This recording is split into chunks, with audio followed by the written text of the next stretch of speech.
Hey, what is going on, everybody? So, been a while since we with this with another episode of the Between the Lines podcast. It is Robert from the Philly Sports Talk podcast, along with Tyler Coleman here, and Coach Dante off to my right. What's good, everybody? I'm doing good, I'm man. doing good, man. We ain't talked no baseball in a long It's been a time. while. Trade What's Yeah. good? What's good? deadline on the way here, so let's get right into the nitty gritty. What's good, Florida boy? Good. So what's up? But yeah, it's like the first thing we kind of wanted to kind of go over is the some of the power rankings that me, Coach Dante, and Kiva Building put together, and we can try to discuss from there. So, Dante, you want to go to your Yeah, power I'm rankings? gonna go to mine. I'm gonna make some changes. Every week, I'm gonna do a personal power ranking, and we have between the headlines every week. I'm gonna come out with a power ranking of baseball. Sometime it may be a different power rank, but for this week only, I'm gonna start a fresh one, probably fresh one Monday, but this week only. Oakland did beat us yesterday on two wild pitches by Vrommer Valdez in the error. So they beat us on a couple of wild pitches in the error. So that, I value that as a fluky win. The Astros lost three games this year on flukes that they really shouldn't have lost. They lost a game this year on a wild pitch alone to the Diamondbacks by Vrommer Valdez. They lost that game alone against the Diamondbacks on the wild pitch. But other than that, let's go. Oakland's still the worst team in baseball. They're still the worst team in baseball. Frankie Montas is hurt, which is they're trying to deal. They're going to deal with him at the trade deadline. They do got some young pieces, but they're still not good at this moment. They do got Stephen Vogt, who's been way past himself. He is not good. Not good. They traded with basically they developed everybody. They traded him away.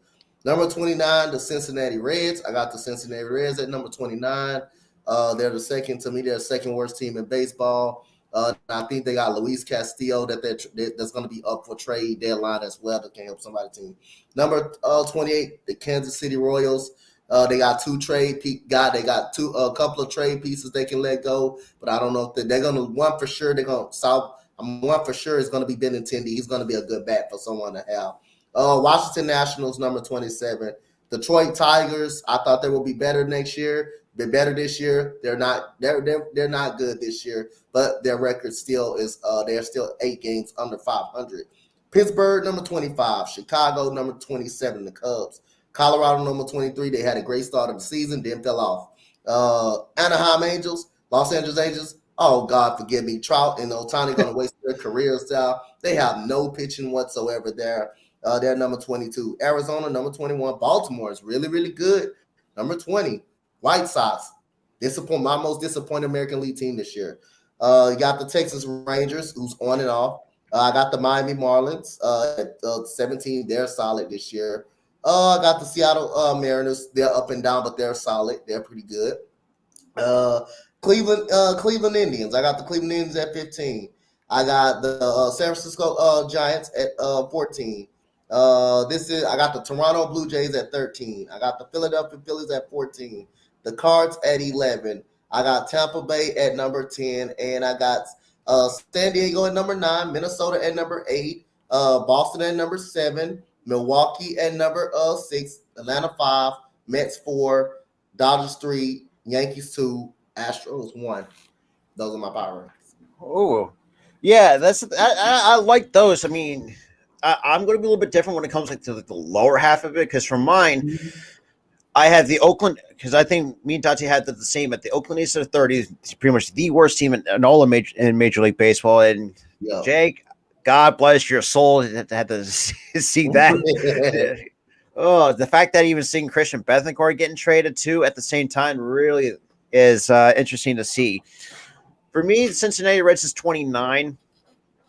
I mean, that's really self-explanatory. Yeah. That team that their owner needs to sell the team. Washington Nationals. The fact for a team has a perennial All-Star in Juan Soto from a World Series champion in 2019 and completely shit the bed the last couple of year and a half. What you call it up for trade as well for the Washington Nationals? Josh Bell. Look out for him, the first baseman. Yeah. Yo.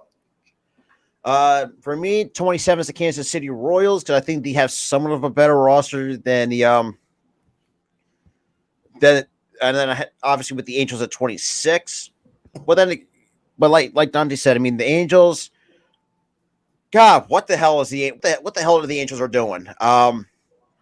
It's just Artie Moreno. Like, I don't know. Like, there's something about Artie Moreno I just do not like. His appearance it's just a lack of spending money. First of all, you have two perennial All-Stars in Ohtani and Trout, and then you can't spend more money than to get pitching. Like, literally, like Syndergaard has been inconsistent. I mean, somebody has some decent bullpen pieces, but that's not going to help them, especially after pretty much leading the AL West for a good month and a half of the season. It completely choked the rest of the way. But I got Detroit, like Dante said, having like some of these young guys. Before you go on to the Detroit, I want to elaborate one more thing. I want to take it further what you said on the Angels. The problem is they spend money on the wrong goddamn things. That's the problem. You gave Rendon all that money just to get hurt. You gave all him $284 million. Pujols money, been kicking him in the behind the whole time. You gave money to Elton, but you can't use none of that money on pitching.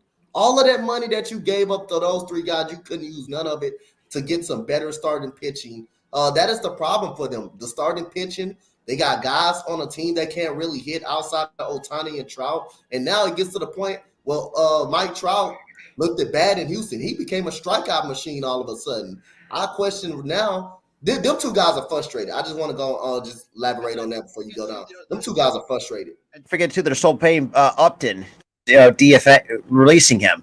So that's also another play that's coming to bit in their ass, basically. Because it's just like it's like when Harper signed with the Phils, like before I kind of get back to my power rankings, Harper tried to his damn very best to bring Trout here because it's like at least we have some pieces to help Trout, rather as the Angels they don't have anybody.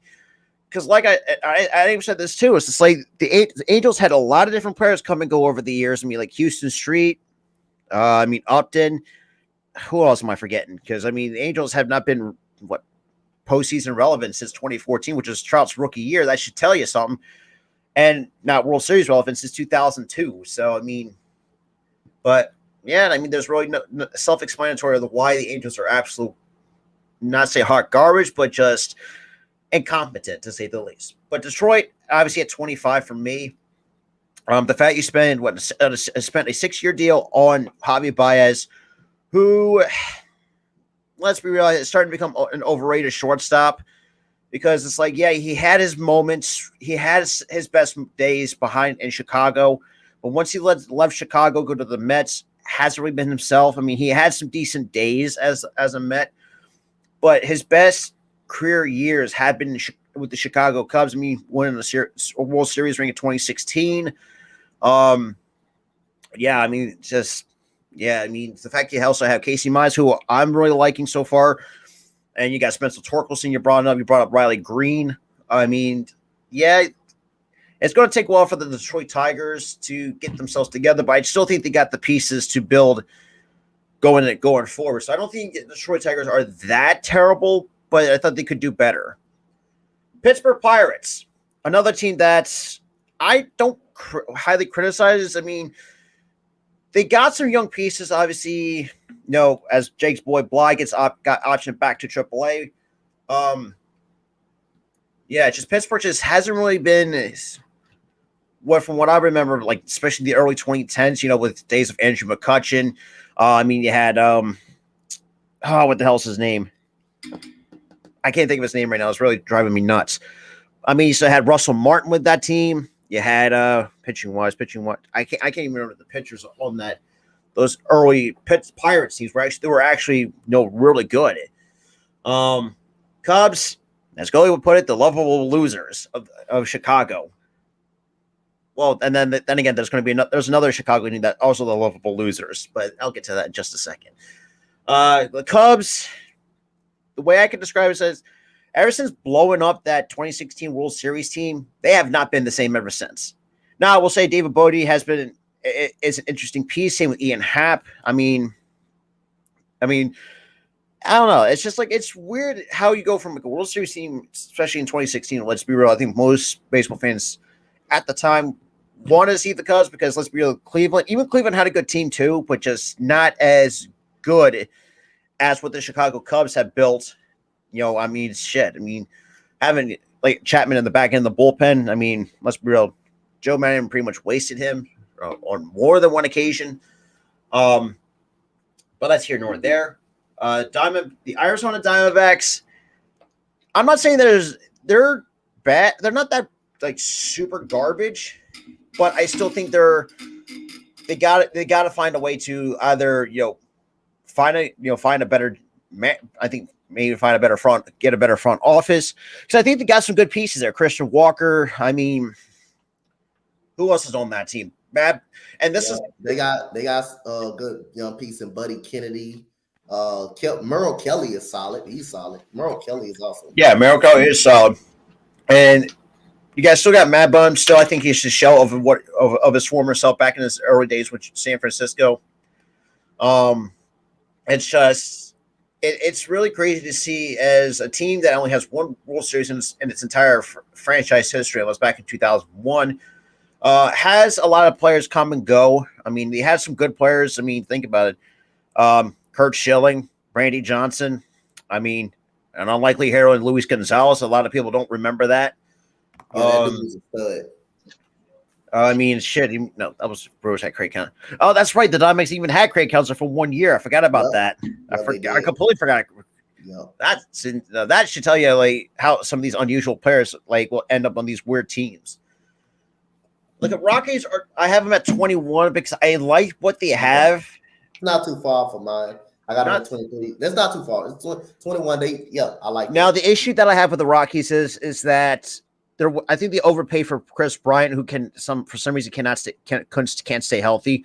I like Connor Joe. I mean, I think overall, and people will say yes, they're playing up in the high altitude, all that nonsense, but I still think they got some good pitching.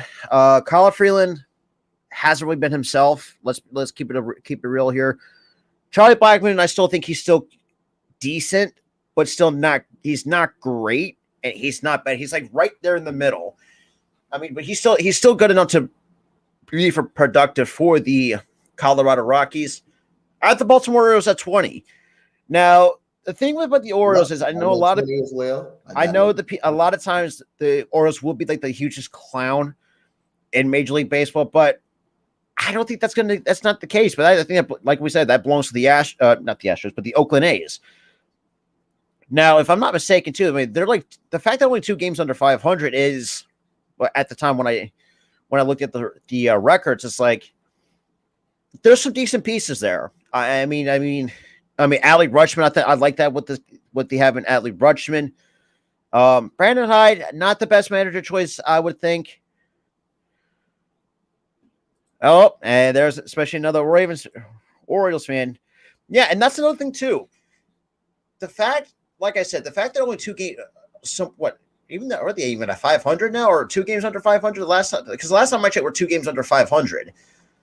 And for a team that's, let's be real, had some good players, come and go, like Adam Jones. I mean, shit. Delman Young. You saw that Pedro Severino. Severino was good at the catcher. They still had Hauser Alberto. That was a killer for us. They have Buck. Think about it. They have Buck Showalter in the 2010s. Actually had a couple postseason appearances. So I think overall, the future is somewhat bright in Baltimore, but just they gotta make some more moves. So I just keep them at 20. But that one game up under, 1 game under right now. Like that's impressive. Only 1 game below 500. Yep. God, that's great. That's really crazy to think about for a team that's had multiple years of 100 losing 100 games the last 2 or 3 years, give or take. I don't know. And we get the other lovable losers, the Chicago White Sox, the one team that's super unfaithful. Let's put it this way: you DFA'd Yermin Mercedes, has actually playing pretty well in San Francisco. Let's be real, Tony La Russa, not the best guy, really sucking the life out of that team, and obviously trading for Velasquez, and that kind of is kind of biting him in the ass a little bit. So at least we don't have me and Ty won't have to worry about it. But that's here nor there. But I just feel like the White Sox, I don't know. Like they're inconsistent. I'll say that much about the White Sox.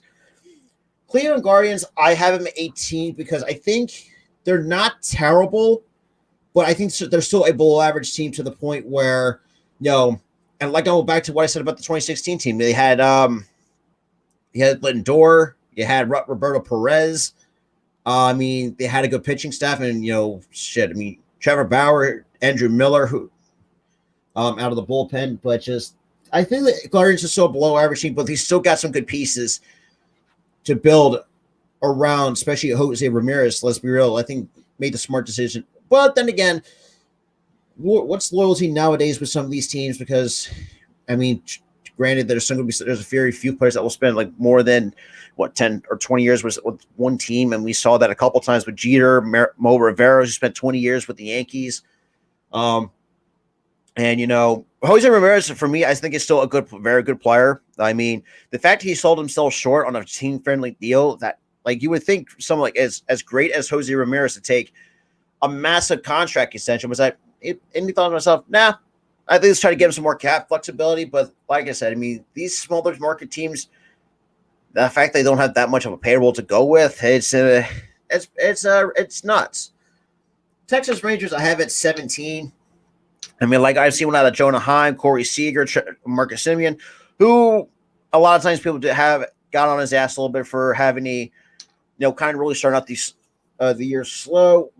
Not what he was back during the season in Toronto.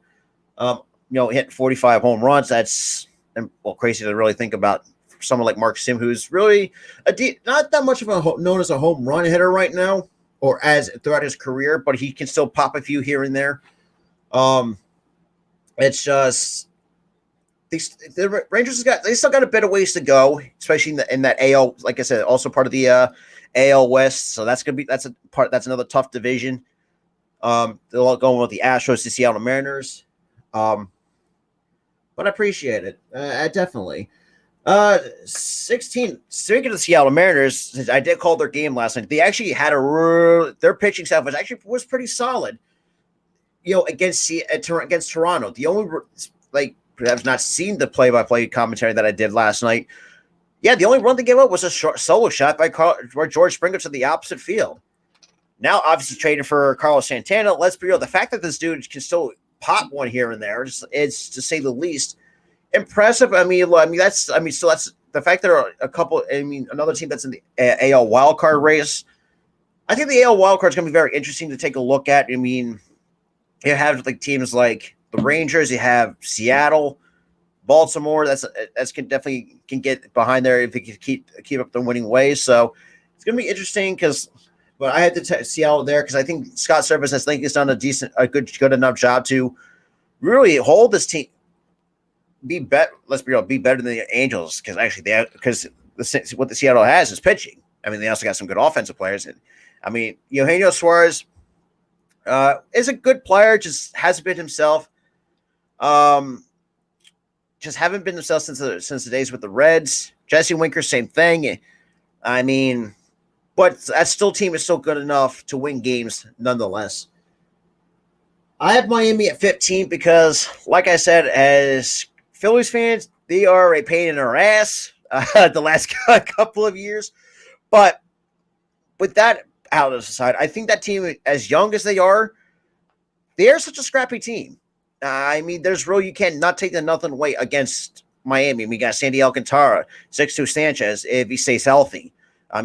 Garrett Cooper at first. You got Jesus Aguilar, the designated hitter.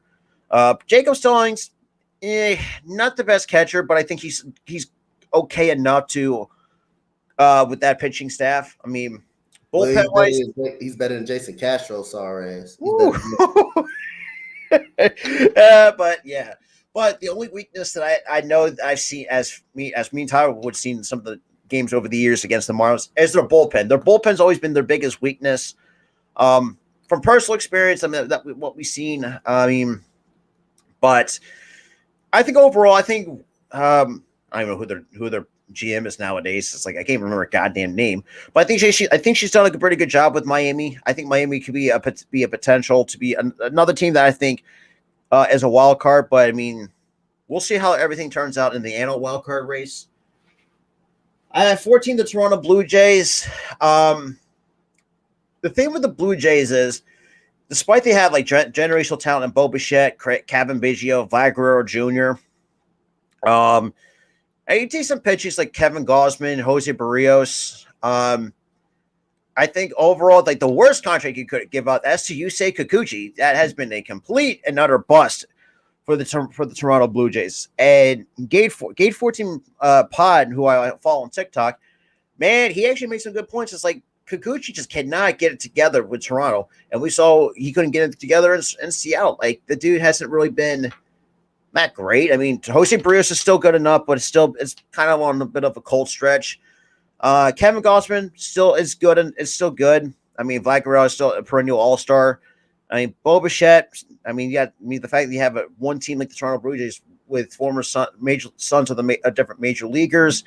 I think overall they still got to make some more moves at the trade deadline, because their pitching has not, let's be real, it's been good, but not great, because Alek Manoah pitched his ass off last night. Yep. Went seven and the third inning scoreless against, or held them to score. Well, we gave up only 2 runs and 7 strikeouts, but I think like I said, the future is still bright for the Toronto Blue Jays. But I still think if they made some of the right moves, I think they might move up in the power rankings. Yep. I got Boston at 13 at the time, because it's like they still got some decent players. It's just like they're not the same team as they once were, like the last 2 to 3 years. Trevor Story is sometimes has not nowhere to been found. Chris Sale can't stay healthy. I mean, who else? Like, shit. But Pedroia already retired from Boston. I mean, shit. I mean, it's like Boston has been known to be very inconsistent in the AL East. Since 2018, I mean, they haven't really been themselves ever since then. It's just like, I don't know what High Bloom it wants to do going into the trade deadline, because I mean, you're already paying Trevor Story a decent amount of money for 5 or 6 years, how long the contract is. Like I said, Chris Hale can't stay healthy. The dude just, I think you can pretty much label Chris Hale injury prone at this point of his career. Look, I think Chris Hale's still a good pitcher, and like I said, I mean his best days were back with the White Sox, but just hasn't really. I mean, he had a decent year during the was not terrible, but he was below average during the World Series win in 2018. Like I said, the dude just couldn't stay healthy the last couple of years. I mean, shit. I don't remember they've got many different players over the years. But I have Boston at 13 as technically, but they still keep. I mean, they can. I still think that they're definitely going to be below in the wild card race. So, and I have my Phillies at 12. Another team that's been very obviously we're taking on the Cardinals, which is probably the biggest series that's in the for the wild card, anyways. It's just like ever since, and we were kind of, and even discussing this too, since fired Joe Girardi, we had we're 25-10 since cutting our losses with Girardi. I mean, we're seeing some of these younger guys like Derek Hall really be very productive for this team. JT has been below average. Hoskins has been average. Schwarber. Honestly, looking at Hoskins, he's been above average. Honestly, I think he's average to an above average player at best. But I think he's still productive enough to help this team win games. Kyle Schwarber, we don't know that's a strikeout machine that's been a given, but he does have a home run today, which puts him 3 home runs shy of tying Mike Schmidt's 31 home runs before the All-Star break. So that's. I mean, you got to. I don't really agree with you saying that he's average this season. He's actually been really good considering how he's played in years past. As a talent overall, he's been an above average player. But there are times where he just shows But Rob, you're not getting what I'm saying. Years past, he's been terrible until maybe the last few months of the season. No, but yeah. So right now, he's been playing well throughout the season. Oh yeah. So I would say he's above average. like I said, even though he's like you said, above average, but I still think he still finds ways to be very productive. So I do have the Phillies at 12. Who knows if that might change depending on the outcome against the Cardinals I today. got them in the same spot. I got the Phillies in the same spot. Okay. 11, missing out of the top 10 is the San Francisco Giants. It's like the fact that they're still hanging on to some of these guys, World Series team and Crawford and Brandon Belt. With Buster Posey retiring, that shows the kind of impact that Buster Posey has with that franchise. I mean, even losing Kevin Gausman, who had a really good couple of years there in San Francisco. Rodon has been pretty good for them. But still, I mean, you guys obviously you still got Capel leading that team. Still reigning Manager of the Year award winner. It's just, I don't know. It just seems to me, I guess Brandon Crawford is starting to show like his father time is starting to catch up to Brandon Crawford. I feel like that's what's happening with him this season. Is that his age is creeping up on him. What's good, Awesomeness? Yeah, it's just like, look, he's still a good shortstop. It's just he's not the same player as he once was, like say in 2014 or 2012 in those years. He's getting old, man. He's getting old. The age is creeping up to him. His skills and dropping. Bell, I mean, despite same thing with JT Realmuto. His age is creeping up. Yeah, that's why his play is diminishing. Shit. I mean, it's just hell. Even losing Chris Bryant in free agency kind of looked like kind of bit San Francisco in the ass a little bit. Because I mean, Chris Bryant. Yeah, it's just like they're still a good team. I still think they're going to be a what? I mean, if they can, I mean, let's be real. I think they can have a possibility to give the Dodgers a run for the money in the NL West because the Padres. Actually, oh crap! I think I did miss out. Oh yeah, I think for me, yeah, I didn't even have the Padres on. Oh, I do. My bad. But I'll get to the Padres when I get to that as well. But I think the Giants still missing out my top 10, but I still think they're still a good team in the NL and the tough NL West. Because I mean, look, Padres hasn't really been playing well, but prior to that, it was like a three-way race between the Padres, the Dodgers, and the Giants. But now it just seems like each and every year it has come down to the Giants and the Dodgers, which is really crazy to say because it's like you have all this talent, especially on the Padres, and just. But I feel like the last few years with all this talent the Padres have, they find a way to mess it up somehow, in some way, like that colossal collapse they had. They were riding high, and they just fell off by August, September. By a huge margin. By a huge margin, yeah. They fell off. I feel like this is what they do now. It's their forte is that they find a way to screw it up, and they're screwing it up again. So, but number 10, I had the Milwaukee Brewers. Now, that might change because I do feel like the Milwaukee Brewers.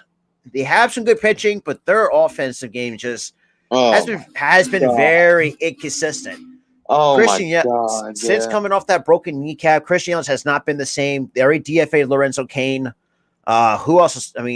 Luis Urias is still pretty good over there. Willie Adames is still great over there. Since obviously he had traded for Tampa Bay, obviously to bring up Wander Franco. But it's just like the Brewers. The bullpen has been great. Their pitch, they have a good starting rotation, but their offense again has just been very inconsistent. But the fact that they're still floating around, try to get to the division, try to atop the division. Like I'll give a benefit of the doubt because of that. Because I mean, I think their pitch is pretty much what's holding that team, in my honest opinion. If the division was better, they'd be out of the race. Oh yeah, but right now that division is just like that's so. It's not. I don't know. It's not poor, but it's like terrible. But it's like it's not good. The greatest ever. It's like right in the middle. Right in the middle. Because that division is for anybody's taking, so to speak. Yeah, mediocre absolutely. Division. Yeah. But number 9 is the Tampa Bay Rays. That might change later today. Because the Rays, what the hell happened? That's the biggest question mark. What the hell happened to the Rays? They were looking like they were the best team in baseball early this season. And just completely just. And now they just. And I feel like the only reason I think this one comes down to one reason: the fact they don't spend money is what's hurting them. Freeman's got to learn how to spend money because that team is not going to get. I mean, they know how to develop good players, but they need to start adding more pieces into. Notice a trend. Do you notice a trend here, Rob? Yeah. Every team that doesn't spend money is collapsing right now. You got to spend money. That's how the game works. You gotta make trades. You gotta spend money in order to win your division, win baseball games, make it to the playoffs. Better yet, make it to a World Series and win it. And it's also crazy now looking at it. I mean, like as Cyrus once says, I mean, yeah, he said it best.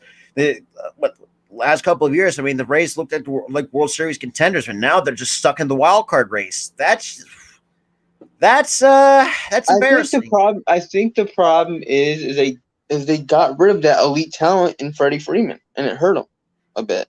No, that was Atlanta. Well, I thought we were talking about Atlanta. No, I haven't got. We're still on Tampa Bay. You said Atlanta. Oh, I did. I don't know. Yeah, you said Atlanta. But Tampa Bay, we all know how heavy analytical that team. Like I said, I mean, the only one that's actually has a really quiet breakout year. And that's actually in the Cy Young making a case for that. And that's Shane McClanahan. Shane McClanahan has been one of the better starters because obviously, you know, as much as I know Kevin Cash gets to get the shit that he does, especially if you looked at last year in the postseason, not the best look for a guy like you have a guy that's been dealing for 6 innings and Blake Snell and pull him. Mm-hmm. That doesn't make any sense nowadays, but. Number 8's the Minnesota Twins for me because I still think the Twins in the AL Central, is that the division? Who else? I think that's the AL Central. I think they're in the same division as the Guardians. Royals, Guardians, Tigers. Yep. Yeah. Isn't the White Sox in the Central Division too? White Sox too. Yeah, I mean, it definitely shows that since adding Carlos Correa, that team has been playing some good baseball as of recently. Because if you really think about it, that's the only team that's leading the division. I mean, who's the closest second in that division? But the Guardians. The reason why the Twins are so damn good, and that is what you said, Carlos Correa. And it's not just that they have good pitching too, which also holds that team together as well. They spent on a superstar in Carlos Correa. They also got pitching. And he also got pieces that built around Correa. Because Correa's got a very team-friendly contract. Mm-hmm. By the look of it, I think an opt-out at the first or second year. Last time I checked the contract details. I think he had an opt-out for one of those years. So they can spend and build around him.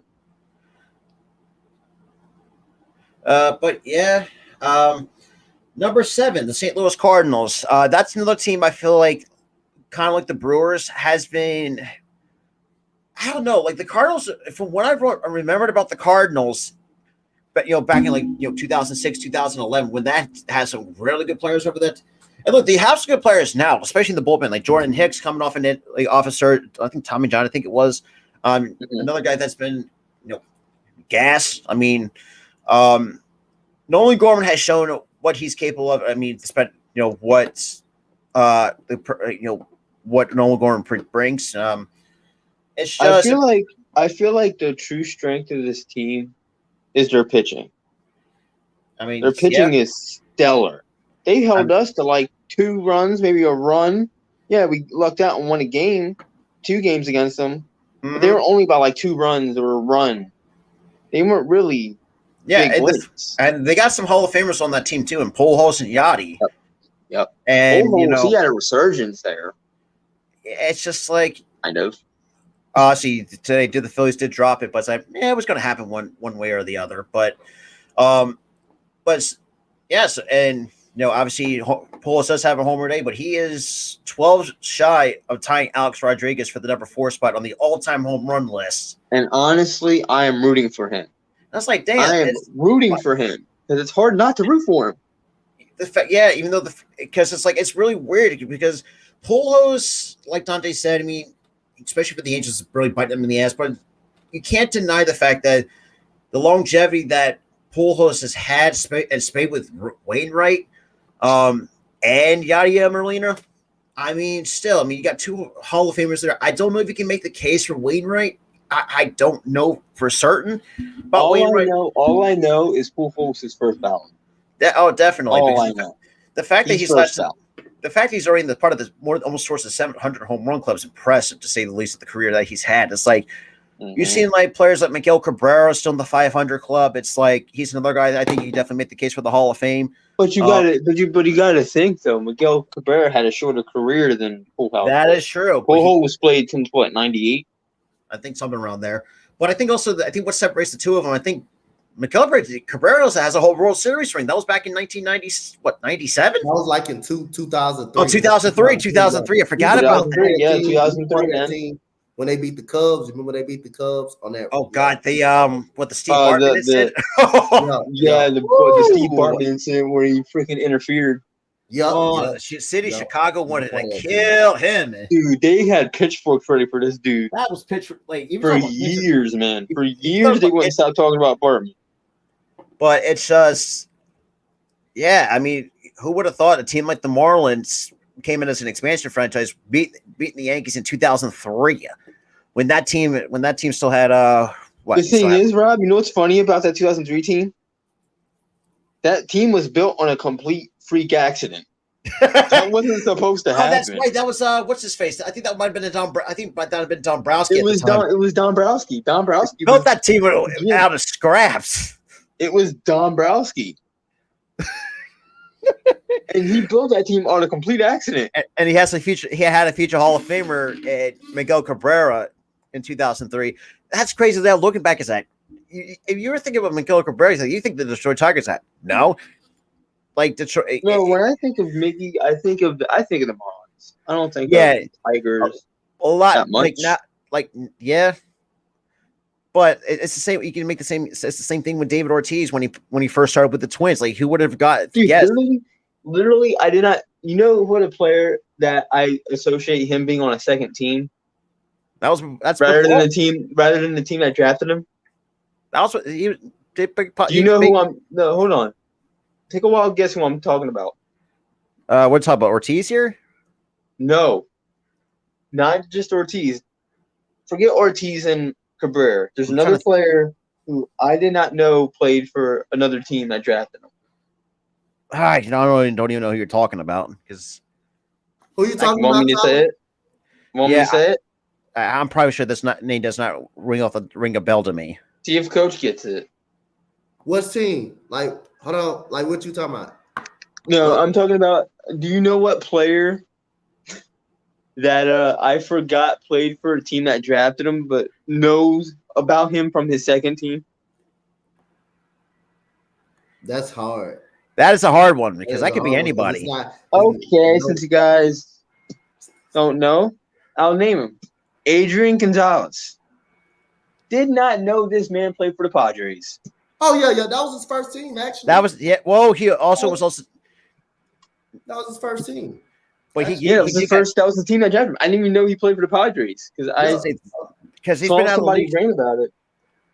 Yeah, I mean, Adrian Gonzalez is the one guy that for some reason escaped my mind. I always associate him with the Dodgers. Yeah, exactly. That's what I'm saying. I don't associate him with the Padres. I associate him with the Dodgers. Or think about this way, or think about Anthony Rizzo, drafted by the Padres. Did not know he played, but I think he was playing AAA ball for the Padres. No, he was he was in the major leagues with the Padres. Oh, I thought I looked it up on Wikipedia. He barely played for him. That's good. He struggled there. But yeah, he was playing still in the days like the later days with Trevor Hoffman. I mean, they still had who else was on that Padres team? What year was he? What was it? 2010? That's a good question. I have no goddamn idea because the Padres have gone, like I said, had. I was gonna say, you know that one guy you watch on YouTube, fucking what's his face? I watched a couple of creators. Draft number. The one who coaches baseball. He plays MLB The Show a lot. Oh, I have no goddamn idea. What's his name? Matt Antonelli. Oh yeah. Yeah, wasn't that the same year he was playing for him? Rizzo was with the Padres in 2011, and then gets traded. Yeah, I think it was. Yeah. June 9th. Man, that was when my sister turns. God, I feel old now. So, 3-time All-Star, World Series champion, 4-time Gold Glove Award winner. Jeez. I feel like people didn't know him because he didn't blossom into what he was with the Cubs. And despite the fact that Cubs, when he went to the Cubs, it was just he blossomed. Quit. Despite blossom, but the entire team itself. I mean, you watched Cubs in the early that part of the 2010s. Yikes! It was not the best baseball. The thing is, though, when Rizzo got there, yeah, they lost a lot, but they were fun to watch. They were. You saw the potential in this team. And then 2016 happened, and I'm like, yeah, like happy for him. I was happy for their fans. And then you see at the time the Indians get clowned on for blowing a 3-1 lead. Everybody was clowning any team or in any sport about blowing a 3-1 lead. Oh, the Warriors did it. Oh, this team did it. Ooh. But yeah, so I do have the Cardinals. It just seems like the Cardinals overall as a team. I mean, look, I know they're getting younger, but I mean, despite the fact that Adam Wainwright, Pujols, and Yadi has lasted long with that team. And for those who didn't know, Wainwright was originally drafted by the Braves, but decided to stick around in college ball, and fell to the Cardinals and wins the World Series in 06 and 11.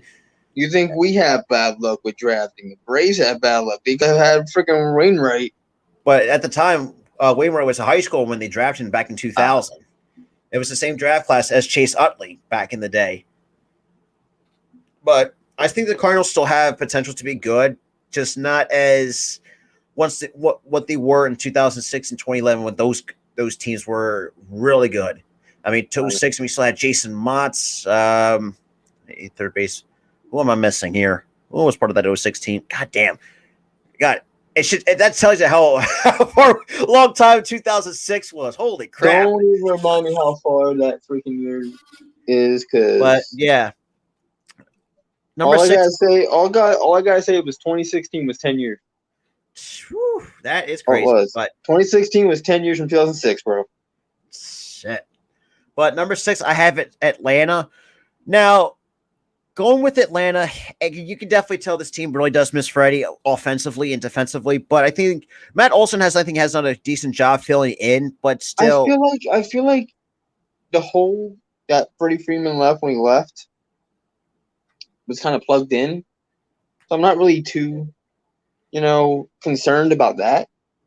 Matt Olson, good player, can play well offensively, defensively. He's good. He got younger too. He's only 28 though. That's the crazy part. Younger. That team is still vying for division. Yeah. Right now. I mean, they're in second place. We're in third, fighting for a wild card. They're fighting for a division against the Cubs. Mm-hmm. I think the Braves are going to get it. I think the Braves are going to get it. Yeah. The Mets are faltering. I think they're going to catch the Mets. I think they're going to catch the Mets, to be honest. I think the Mets is going to always just find a way to collapse. That's what they do. Yeah. How can you trust them? How can you trust the Mets? You really can't. You really can't. I mean, they're a talented enough team, bro. And I'm seeing it. I'm seeing it in the standings. They're faltering every single night, and the Braves are gaining ground every single night. And that's like you said, that's the crazy part. As talented as the Mets are, the fact you're then again, it can't be the worst collapse than the San Diego Padres in the one half alone. So I mean, oh my God, they literally had the first half. Freaking they had that division. Second half, they just had a steep downfall. I know. Phillies, I know the Phillies had a part of it on their collapse. Ours wasn't really that steep. No. Ours wasn't really a steep decline. We were always gonna hover around 500 at that time. The only problem that we had was we couldn't win crucial games. That is true. Only problem. I also think, think about this. We got to hold on, but here you got to think about it too. Why I'm saying our collapse wasn't steep. Our collapse last year was a 3-game collapse. Win those last 3 games, win the division. Yeah, it's the division. We lost those last 3 games, lost out. Yeah, division games are the most important games of the year, no matter if it's in the early in the season or before the All-Star break. Look, for those who are not baseball fans, 3 games may not seem a lot, but when they're against your division, that's where it means. And going like how the Padres. I mean, they let, even though they had like Tyler said, they had the division almost pretty much locked up in the first half. Then they faltered to the wild card. They led the first wild card spot, and as you know, like you said, the Phillies were above 500. We knocked them out of the wild card, and I think St. Louis took their spot too, when they had that winning streak going. And then all of a sudden, they fired their manager. Just like St. Louis actually overtook them when we beat them. Yeah. I'd rather struggle early than late. I'd rather be having around 500 early than late. You don't want to get to the point where you desperately need a win. Ooh, absolutely. You need a win at the late stages of the year. You don't want to really get to that point. Basically what the Phillies did. They struggled in April, struggled in May, got hot in June. They're right in the wild card race.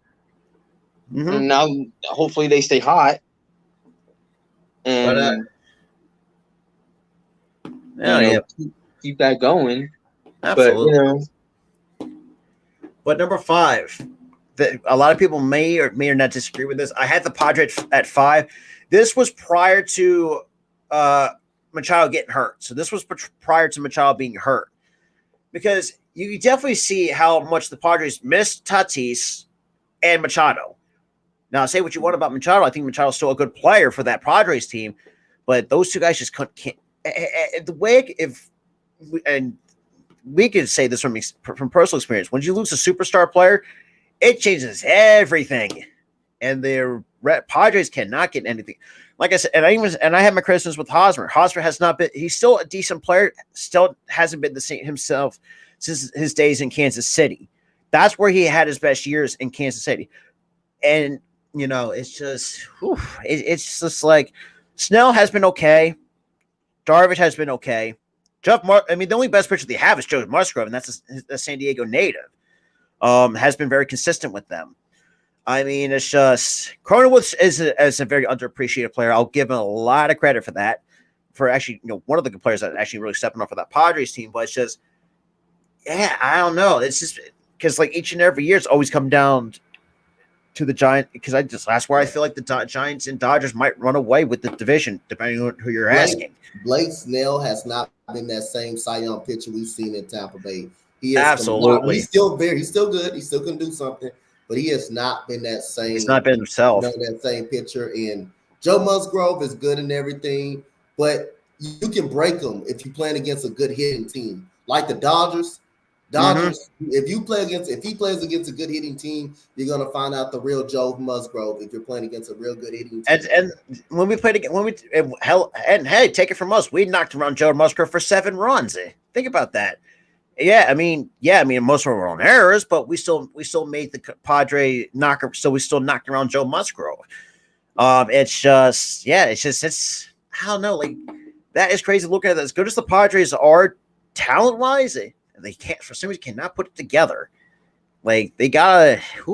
Well, right now, I have the Padres at 5, which is prior to Machado getting hurt. I have the Dodgers at 4. Because I think they still have a top 5 offense in the MLB. Let's keep it a buck here. You got Freddie Freeman, Cody Bellinger. I think finally starting to get hot. I mean, you still have who else is part of that lineup? I mean, Trey Turner's still good. Unfortunately, was a thorn in our side during his time in Washington, but still, you can't deny he's got the smoothest home plate slide of all. And Mikey's just like straight facing it. It's like it's nothing. And the thing is, when he slides, he doesn't just slide and just sit on his butt. He slides, stands back up, and walks off. It just shakes it off. It's like I'm like, you're a freaking god. Now I will say, Roberts at times you can call his decision making into question a couple of times. From what I've understood from Dodgers fans, they don't trust Dave Roberts a lot because of his decision making. Dave Roberts has kind of like lost it a bit. Not much. Not much. But you can definitely tell that his decision making has not been the best, especially against the Cubs when you're bringing in and I think one guy I feel like has not been the same, and that's Craig Kimbrell. Like, what the hell happened? God, he fell off. You talk about falling off hard. I mean, Craig Kimbrell is the guy. I think the last time I saw him pitch, he had like a 5 ERA. It was bad. It was bad, man. And I know, I was like, man, at least Dodgers know how it feels, especially not just for the Dodgers fans, but everybody else that has one guy that you can't rely on. But yeah, so I have the Dodgers 4 because I feel like they still got a lethal offense. Let's keep it a buck here. Like they got a really just tough starting 9 to really put away. I had the Mets at 3 because I think look, starting Marte is still good at this point of his career. Pete Alonso, another person that, let's keep it a buck here, that we could have taken 2016, but we'll put that off to the side. But I think he's actually having a pretty good year, which for me, that's not a surprise, despite having an off year last year. The pitching has been 50-50 because Max Scherzer, look, I think Max Scherzer is overpaid for a guy on the back end of his career. Yeah, I think that contract was way too much, honestly. But I will give them the benefit. They'll try to put their eggs in all in one basket to win it all. Try to see if it works. But knowing the track record that the Mets have, yeah, it may not seem that way. And DeGrom, as much as I like the guy, the dude just cannot stay healthy. That's sometimes and that could be with any team, but none more than the Mets, who have dealt with their fair share, majority of the injuries. From what we've seen, DeGrom, like early 30s, just has a huge injury history. There's some guys that have stepped up. Tyler McGill has really stepped up out of the goddamn woodworks. It's like, who the hell is this guy? And as a Phillies fan, it's like, who? Like, it's like you don't know who's going to step up, especially from these unknown random guys. Yeah. So I had the Mets at 3. Number 2, I had the New York Yankees. Despite the fact they own the best record in baseball, but I still feel like they're going to find a way to fall short because the Yankees do have a little bit of a tendency to do that. And Coach Jonte knows that from personal experience in the Astro guide, especially with the division rival. Here's the thing. If you get shut out by the Astros, you get no hit by the Astros, you're not the best team in baseball. I'm sorry. You're not. You're not. You're not. If you're getting no hit by the second best team in terms of standings, come on. You're not the best team. You're a fraud. Yeah, not to mention too, like they settled on an arbitration for Judge, and I don't know how we're going to see how that turns out. Mm-hmm. That's going to be interesting. Well, that's going to be crazy because if you let that man walk, man, what the hell are you thinking? Because I think still haven't paid him. The only settlement like in 19. Nope. Yeah, it's only an arbitration. They settled on the $19 million. God, pay him his goddamn money, bro. But knowing Brian Cashman, it's like, yeah, the fact you're not going to pay him his goddamn money. So the fact that you're paying, earned it. The fact that you're paying Cole, let's be real, has not been consistent for them. Paying no one $324 million contract. I don't know how many exact years. Trevino has been decent for them. Rizzo's still good, despite the fact they're playing the guy. Let's put it this way: the new Yankee Stadium is a Little League ballpark. Yes, that field is short. Wait, what field? Yeah, the new Yankee Stadium, because it's short all the way around. Especially mostly toward right field, the short porch. Gallo completely sucks. Let's be real. The dude's a strikeout. I thought it was like, man, at least every homer that they hit at Yankee Stadium would be a foul anywhere else. Exactly. That's the crazy part, though. But it's just like, the fact also part of the pit. But Severino has been okay, but like I said, if you have the best record, if you don't have the talent to put it into motion, you're not the best team in baseball. And we're seeing, you have teams like the Dodgers who have the better talent. Astros have a way better talent. Let's be real. The fact, with calling up Jeremy Pena, who, let's be real, in my honest, Carlos Correa is good, but I think Pena has proven to show you that he is a better shortstop all around. And the guys think too, Carlos Correa was he's still young, late mid-20s, like 26 or 27, somewhere around there.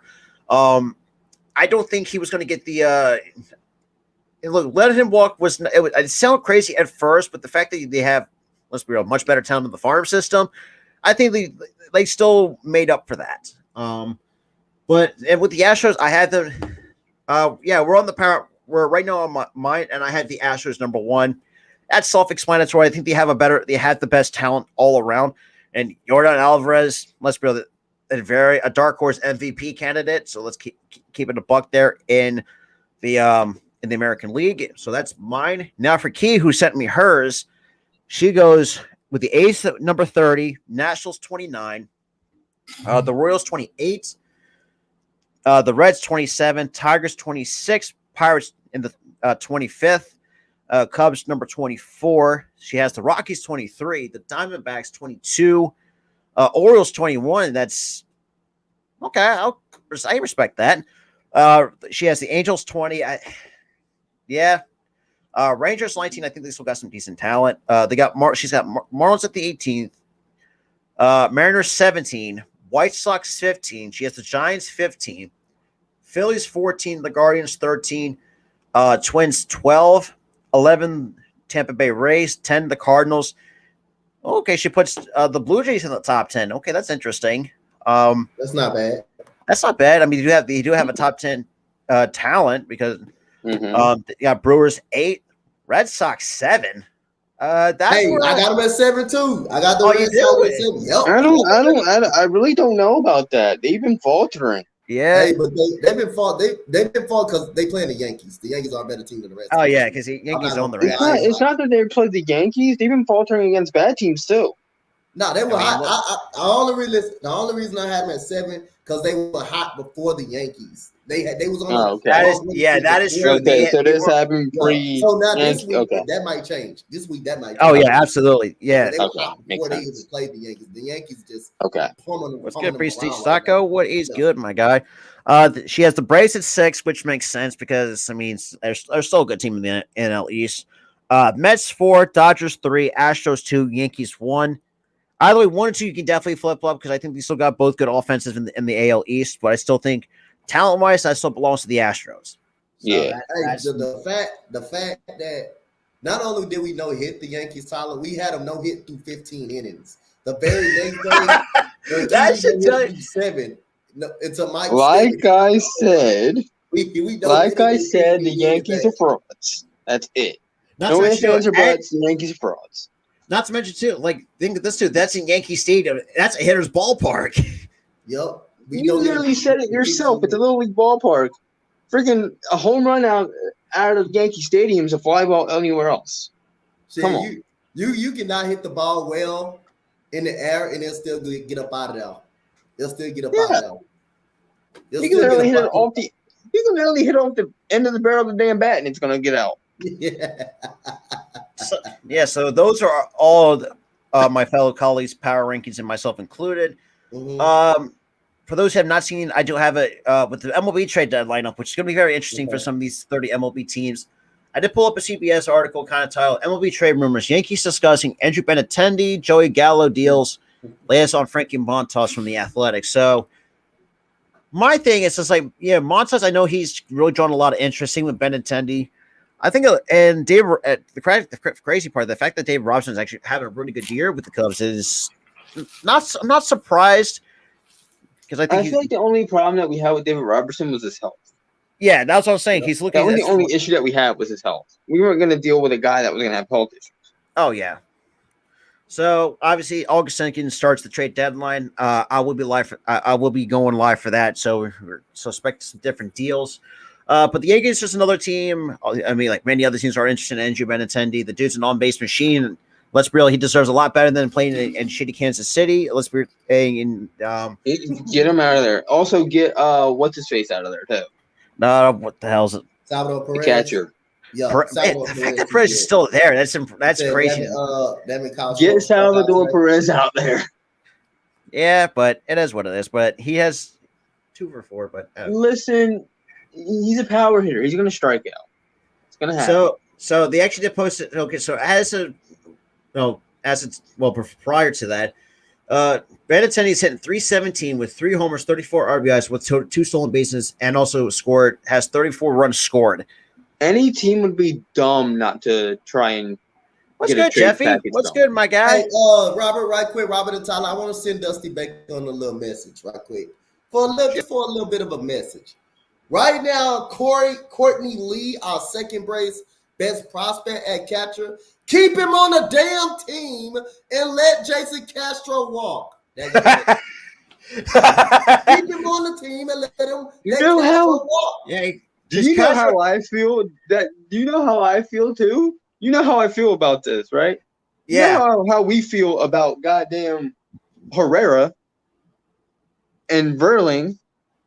But Verling has been cut Herrera, keep Verling. Exactly, it's Verling, and the other thing too, like, and and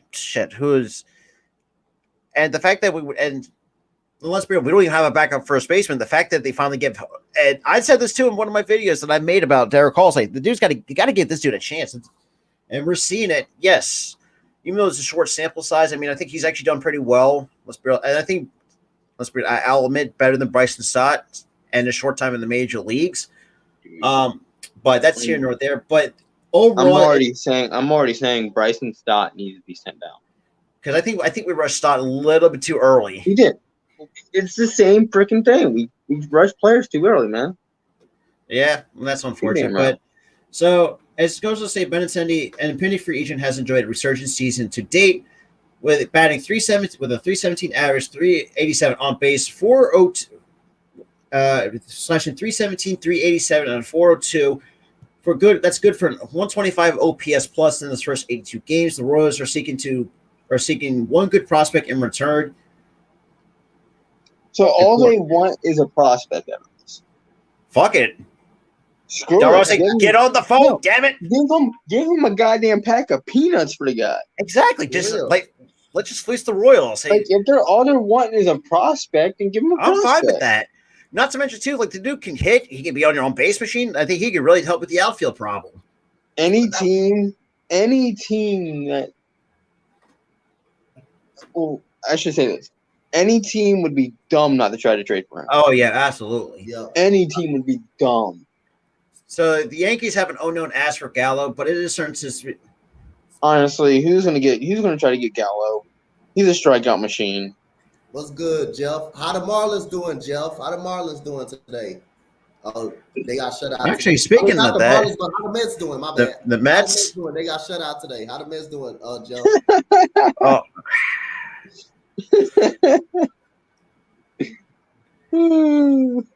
Okay, so Toronto still beating Seattle. I mean, the Angels look like Cubs actually put up a holy crap! They got swept by the Orioles. Damn. Let's just put it this way. So Orioles? Yo, the Orioles, they look like they swept. Oh my god! Oh, we got a no hitter going in San Diego, and that's for San Francisco. So San Francisco has a new hitter going. Oh my god! The Padres are going to be down further. Oh my god! And then and also with the Dodgers, Cubs are down 9-8 in the bottom of the third. Holy shit! Somebody, that's a game where both teams are trying to kill each other.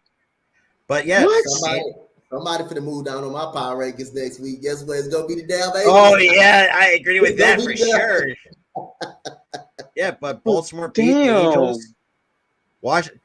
Yep, Mets lose 2-0. Tampa Bay still sucks because they lost 10-5 to the Cincinnati. The 32-54 is Cincinnati Reds. Oh my god, they got killed by the Reds. Yeah, actually, shockingly, Chicago White Sox actually won a game. So that's a surprise. Who was pitching? Tigers. Pittsburgh beat Milwaukee. Oh. So let's see. Yep, they got swept. There it is. There's Eric. That was a 4-game series. The Angels got swept all 4 games. Woo! You were down 8-3.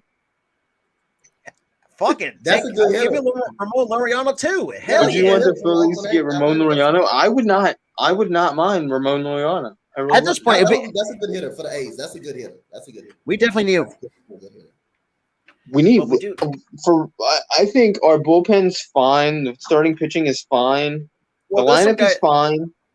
The only problem that I think we have is center field.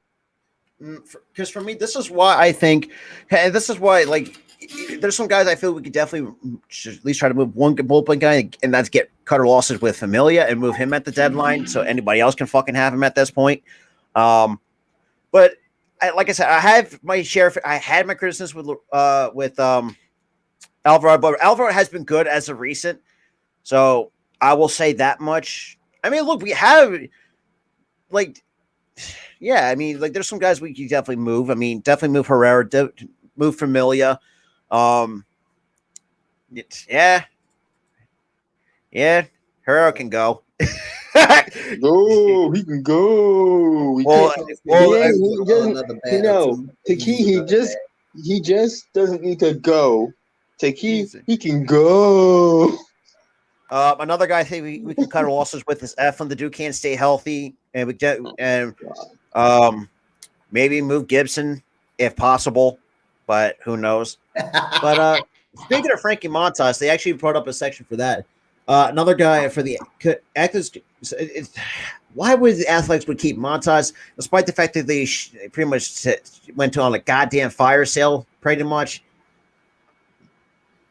I don't know why would I would. Chad Chisholm, absolutely. I mean, he's a bright star in Miami. Yeah, I really like Chad Chisholm. I really like him too. I like him too. Well, I think, let's be real, I think they need a manager change because Mattingly ain't cutting it for them. And this is coming from an NL East rival, by the way. Mattingly sucks. I like it. It's just he hasn't been the same since the days with the Dodgers, maybe. But then again, I think after he was cut from the Dodgers, he lost it. Yeah, it's the Pittsburgh Pirates. It's a Pittsburgh Pirates. The Yankees are far better. It's literally the damn Pirates. But then again, at least the Dodgers can't say nothing because remember the Dodgers lost. It got swept by the Pittsburgh Pirates early in the year. But yeah, we do need another starter though. Yeah, we need another starter because I think Kyle Gibson's lost. Yeah, Gibson lost it.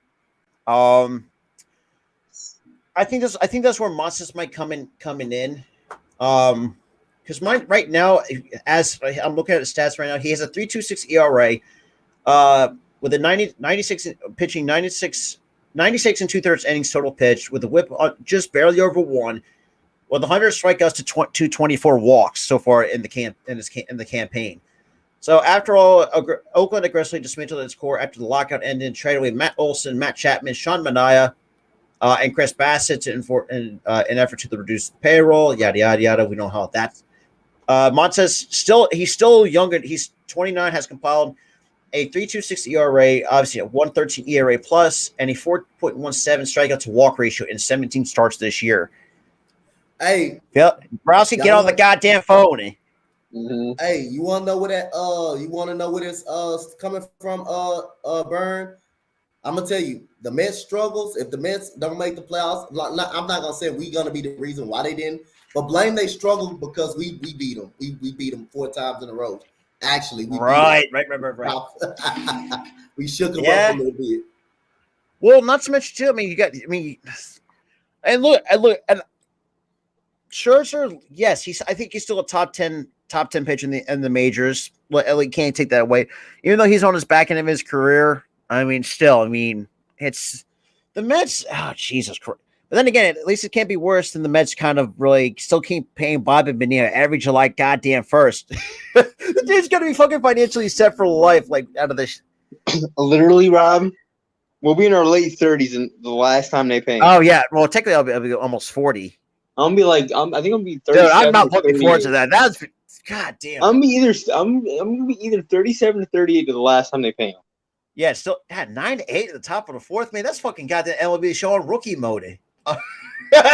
Dude, this is like if me and you played and all we did was freaking hit bombs. Oh yeah. Hey, you know that mode when you play on when you start off to get your badge, to get your perks up on MLB 22, beginner mode, beginner mode. When you hit the home run every single time.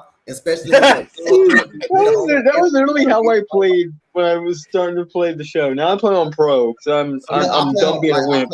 I play on. Honestly, I think Brian Rose for me deserves a fresh start. But why would you go to a team like the Yankees that plays in the Little League ballpark? team that has. Let's be real. The fact that the fans just don't want to bring up the 27 rings. Let's be real. The 27 rings. You weren't there for like 20. You weren't even there for like 24 of them. That is true. I mean, there were days like the Babe Ruth. 27 rings. You were there for 7. And not to mention, too, that 2009 was a Joe Girardi-led fucking Yankees team at that, too. God damn it. Oh, my God. But here's the thing. Joe Girardi was actually a competent coach. Yeah, shockingly. Now he's not competent. Now he sucks. He's ass. I hope he never coaches again. Yeah, but yeah, and obviously Matt Olson's chasing history. He's chasing the 60 doubles. Jesus, 60 doubles? 60? Yeah. He's already hitting 256 with 12 homers, 47 RBIs with 35 runs scored. So the record, the 6 doubles, because that has interest. So Earl Webb is number 1. Back with the 1931 Red Sox, he had to compile 67 doubles in the regular season. George Burns in 1926, Cleveland 64. You had Joe Medwick back in 1936, 64 doubles. Hank Greenberg with the 34 Tigers was 63 doubles. Paul Wainer, 1932 Pirates, 62 doubles. And then you got Charlie Gehringer, 1936 Tigers, 60 doubles. So that's done six times in MLB history. Mm-hmm.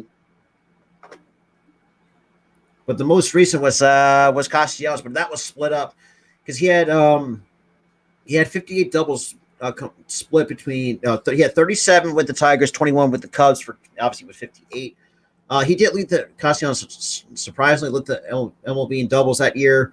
But he leads with 32 doubles in the first 82 games.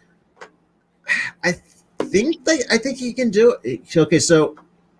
It said because he might be on pace to be with 63 if everything goes the way it's going. Right. But yeah, so because I even read something about Clutch from Clutch Points. Because we were also obviously Ben saying we were linked to. We also were linked to Montas, and surprisingly, we were actually linked to David Robertson. I would not mind. Well, then again, I know some Phillies fans would not think the problem I would have with Robertson is his health. He's older. He did get hurt his first stint here. Didn't even play an inning of ball. Montas, I would have more like that's more realistic. I mean, he's still young.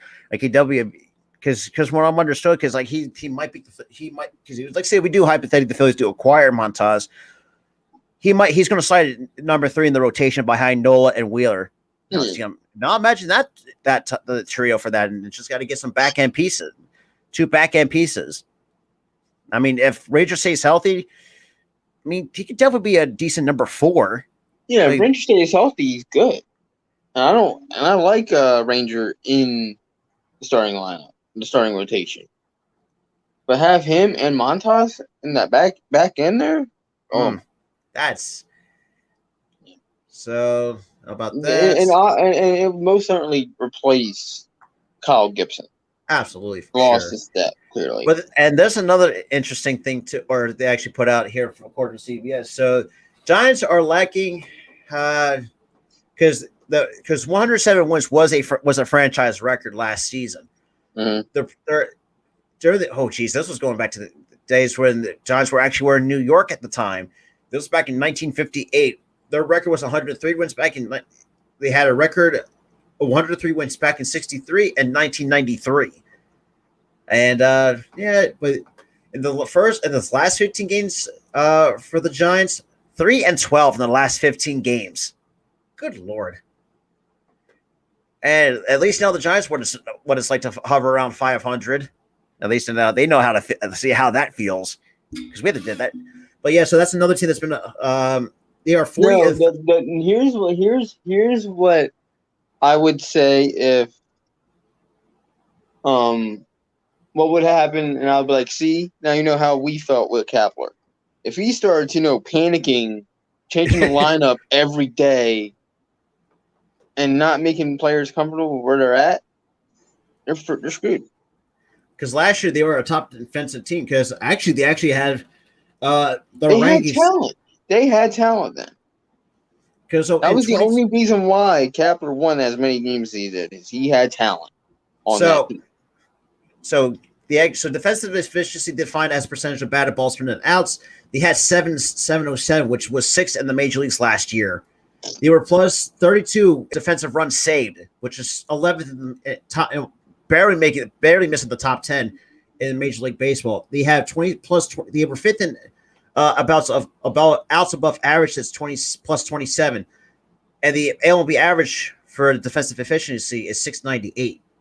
Now they have defensive efficiency percentage of 676, which is below average. 29th in the major leagues, minus 21 in defensive runs saved, which is 27th, and minus 33 in defense outs above average, which is dead last in the Major League Baseball. That's Kepler's coaching for you. Because look, we were dead last of everything when Kepler was here too. Yeah. Hey, in Philly. Hey, Tyler, I got a question for you, Tyler. The Astros up 6-0.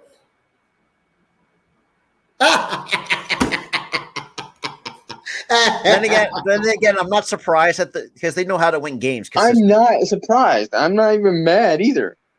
I don't even know why I'm even supposed to be concerned. We played them last series of the damn season. Yeah, that is true. I forgot we had to play in October. I'm not looking forward to that. But here's the thing: just have the damn Phillies pad the wild card. Exactly. But they don't also get to say, don't get into a scenario where you rely on the last series to win a game. That's what I'm saying. That's the only thing you need to be concerned about, bro. It's the pad in the wild card. If we can build up a decent lead for the third wild card spot and say, if we should completely shit the bed against the Astros, then we should be fine. Well, that's just. Yeah, if we lose that final series and we're like 10 games up in the wild card, we're fine. Then it wouldn't matter. It wouldn't matter. It really wouldn't matter either way. Like, say we did beat the Astros, it would still would not matter either way. We'll still finally end our playoff draft for fucking too goddamn long. And I know Dante would still be laughing at us for losing to his Astros. But he'll see it. Still typical ribbing, but typical ribbing. But hey, but if we lose that final series and we padded the wild card already, I would have firepower against Dante. But then again, you will have firepower. I'll be like, well, we made the playoffs though. Hey, that's the only thing you got, and that's good. Actually, you made the playoffs. And honestly, I'll be happy that's the only thing I got because we've missed the playoffs for 10 years. But one thing about it, y'all not technically 11, Rob, because we missed in 2011. Last year we missed. Right. That was 10 years. What? This year we're in the wild card. Right. I'm an idiot. Like I said, it's been way too goddamn long seeing postseason baseball. Times when we had fucking goddamn. So having that just one piece of firepower against you, Dante, would be worth it. Because we would have made it. Hey, it will. Y'all ain't had much against me, but it will. But I like the as the wild card.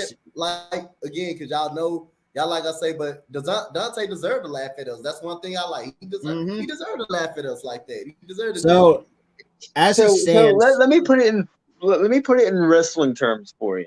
We would no sell to laugh. So the wild card. So the three teams that occupy the wild card in the American League got Boston, who are a game and a half over the Rays. You got the Rays with the second wild card spot. They're a half game over the Toronto Blue Jays. If they beat Seattle, but yes, they might take that second wild card spot from Tampa Bay. And Seattle's only a game. Tampa Bay's been, I don't know. Baltimore.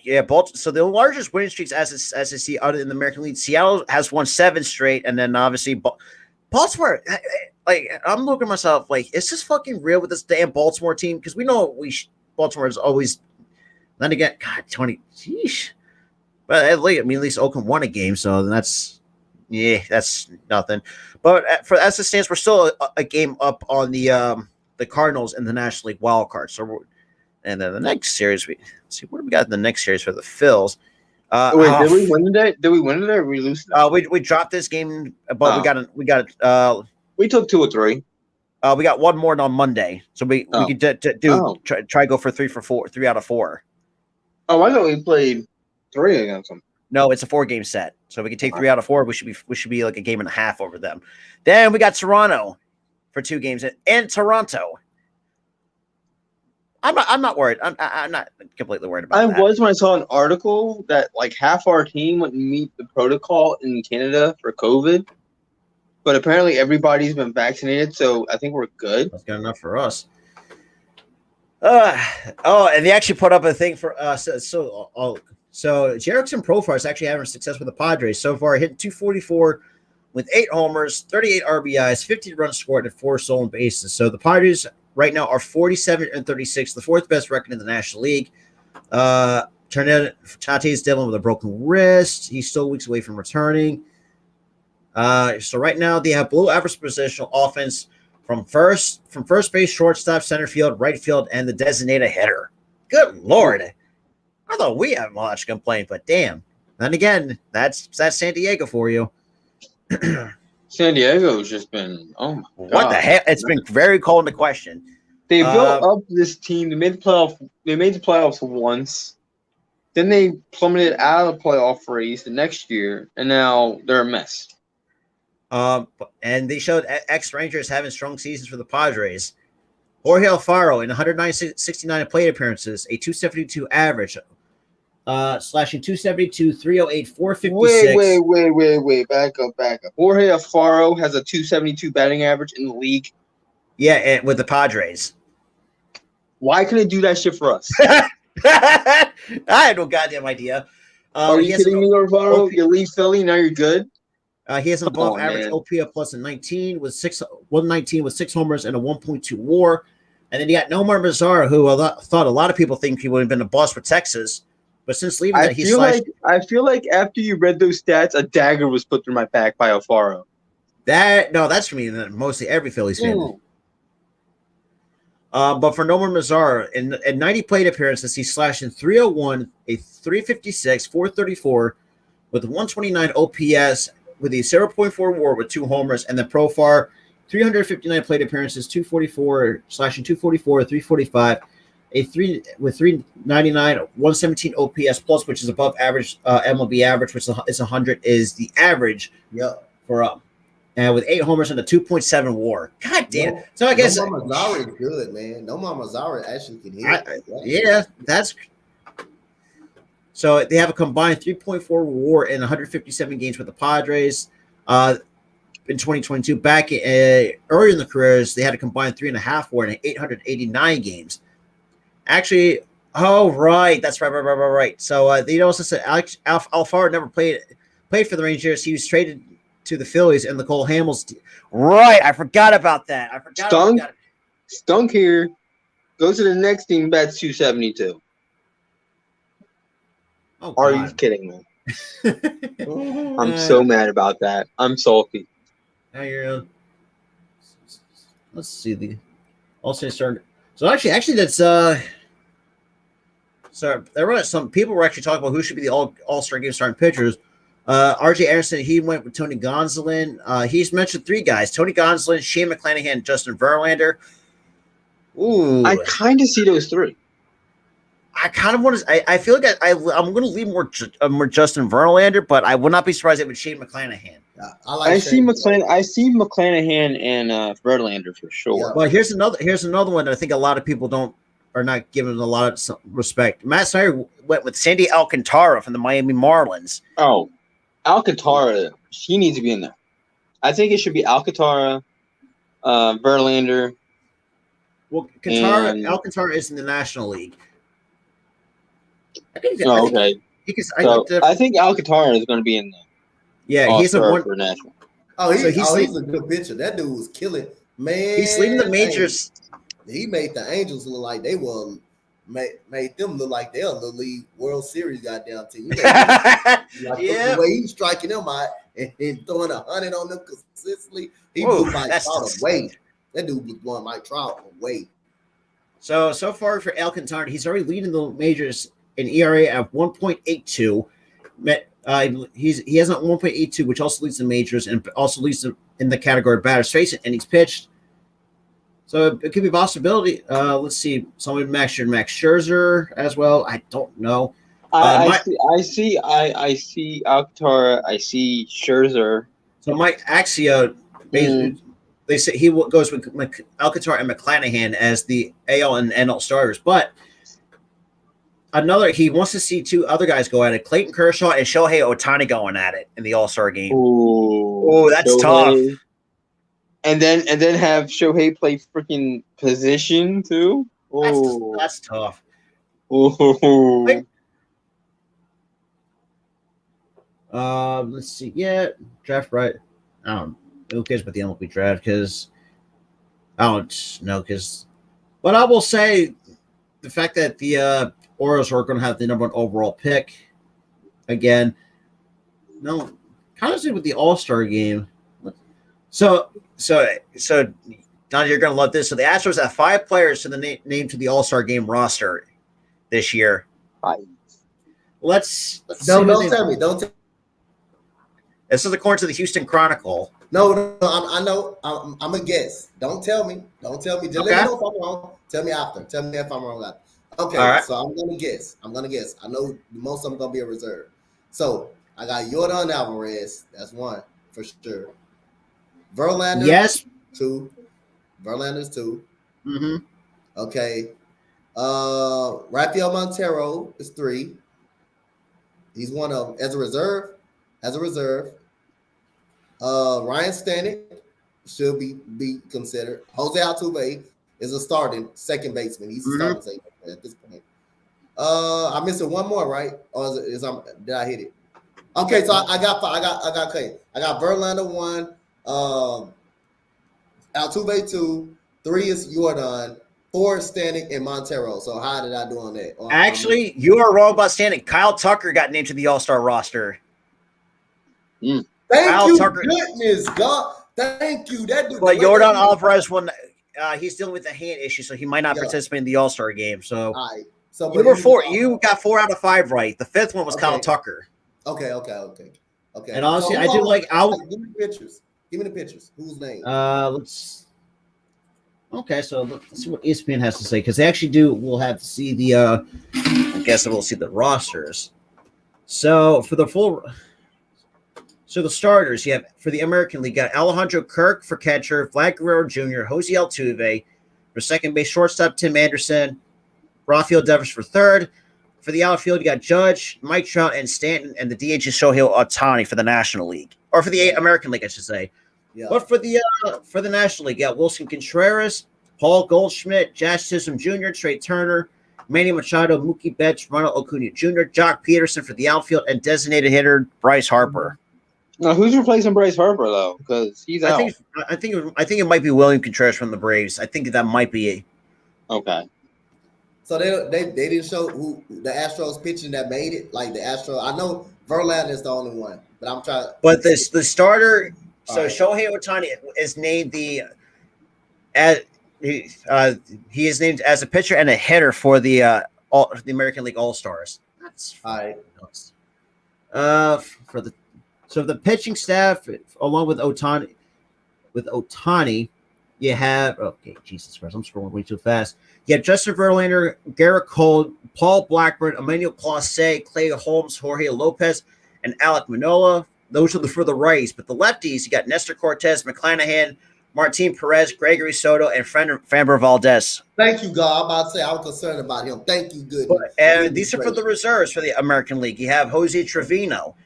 Luis Arias, Sander Bogarts, Andres Jimenez, and Jose Ramirez. Ramirez is a fucking what? Oh, come on. That's some. Wait, who's the fucking third base? I'm sorry, but damn. But let's be real. I don't see that. See, I call some bullshit. I don't think Devers is not that much. It's not better than Jose Ramirez this year. I'm sorry. I don't see that. That's some. I call bullshit on that for sure. But Jose Ramirez is also part of the reserves. For the AL All-Star outfielders, you have Andrew Benintendi, Byron Buxton, Julio Rodriguez, George Springer, Kyle Tucker, and Yordan Alvarez. So you got 2 Astros in that list. All right. For the pitchers for the National League, you got Kershaw, Josh Hader, Sandy Alcantara, David Bednar, Corbin Burns, Luis Castillo, Edwin Diaz, Tony Gonsolin, Ryan Helsley from the Cardinals, and Joe Musgrove. Joe Mansupply and Max Fried also made it as well. But for the reserves, you have Pete Alonso, CJ Crone, Jeff McNeil, Dansby Swanson, Ian Happ, Starling Marte, Kyle Schwarber, and Juan Soto are the reserves in the NL All-Star game. How is Kyle Schwarber in there? But I have no idea. The 28 home runs. He's tied for the National League. 20 home runs, but his batting average is so terrible. Yep, that's the reason why he's not, because of the home runs. And obviously, with the special players, is Miguel Cabrera and Pujols were also specially selected for the All-Star game. So the vote, they got the bullpen, like the bullpen guys. They got them. They pretty much got everybody. So that's going to be interesting of who's going to get the nod. All right. But at least we got two. But at least we got two Phillies in there. One's hurt, and one's hitting bombs. Yo, so let's I see. got like 5 Astros. I got 5 Astros in that. Mm-hmm. As of right now, I got 5 Astros. So Garrett Cole made his 5th. Josh Hader is in his 4th. So in the American League, they have 18 first-time All-Stars. 9 of them were pitchers, and both are catchers. The NL has 12 first-timers and a total of 23 are first or second-time selections. That is fucking crazy. Man. So they haven't did the bullpen yet. They haven't named the bullpen. They have the stars in the bullpen, but they didn't really name the who's going to start for the American. The relievers. They haven't named the relievers. Let's see, go. For the National League, for the relievers, from what I've understood, you got Ryan Helsley, Edwin Diaz, David Bednar. Man Supply has come out of the bullpen for the National League. But then again, the bullpen can be mixed up with starters and relievers, so we'll see. Oh hell! How the hell Montero for the American League and Ryan Stanek ain't in the All-Star game? Oh hell no! Hell no! No, what I call bullshit to say is like how do you have Devers over Jose Ramirez, who's having a better year than Devers? Look, at least I got 5 Stros. Hey, at least that's a plus. Well, you got 2.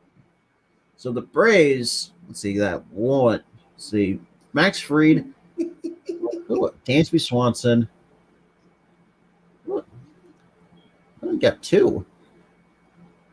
No, so Gonzalez with. Man, that's one. No. See, Sandy got that's tough. Like, who do you think is going to be the starter for both rosters? It can go like one because I can see why people want Kershaw because it is in Dodger Stadium, which kind of makes sense for the American League, or from the National League, I should say. American League, I think go back with Ohtani once more. Because let's be real, or McClanahan, you can't go wrong with either of those two. See, that's the crazy part is Andre Jimenez. As much as he was not the better player in the Mets, but he's really having a good quiet season with the Guardians. Unfortunately, like the one guy me and Tyler used to know, that was Cesar hitting 21 fucking bombs. Where the hell did that come from? Here's the thing: he was always not terrible. He was not terrible for us. Not to mention he wants a Gold Glove with Cleveland. It's like, what the fuck? It's just like, oh, he wasn't bad for us though. He wasn't, but shit. I'm talking about players who are bad, but all of a sudden get good on other teams. Like, I don't know, Jorge Alfaro. Oh, yeah. Trying to think. Yeah, that one. God, guys, like, I mean, we've been through so many players over the years. It's like it's hard, like who's bad and who was good. Well, other than yeah, that's true. Just. Hey Joe, you got 4. Guess what? I got 5. Yeah. I will say though, I is this CJ Crone? Like, let's see how many All-Star. Yeah, because I have a feeling this might be CJ Crone's first time in the All-Star, but I could be wrong. Yeah, I think this is first year. To be honest, I think this is first year. Damn. Unfortunately, it's his first. I think. If that's the case. Yeah. Damn. Didn't it leave this long to wait to have our first All-Star selection? I will say, that's you would think someone like CJ Coon would have at least like 2 or 3 All-Stars under his belt.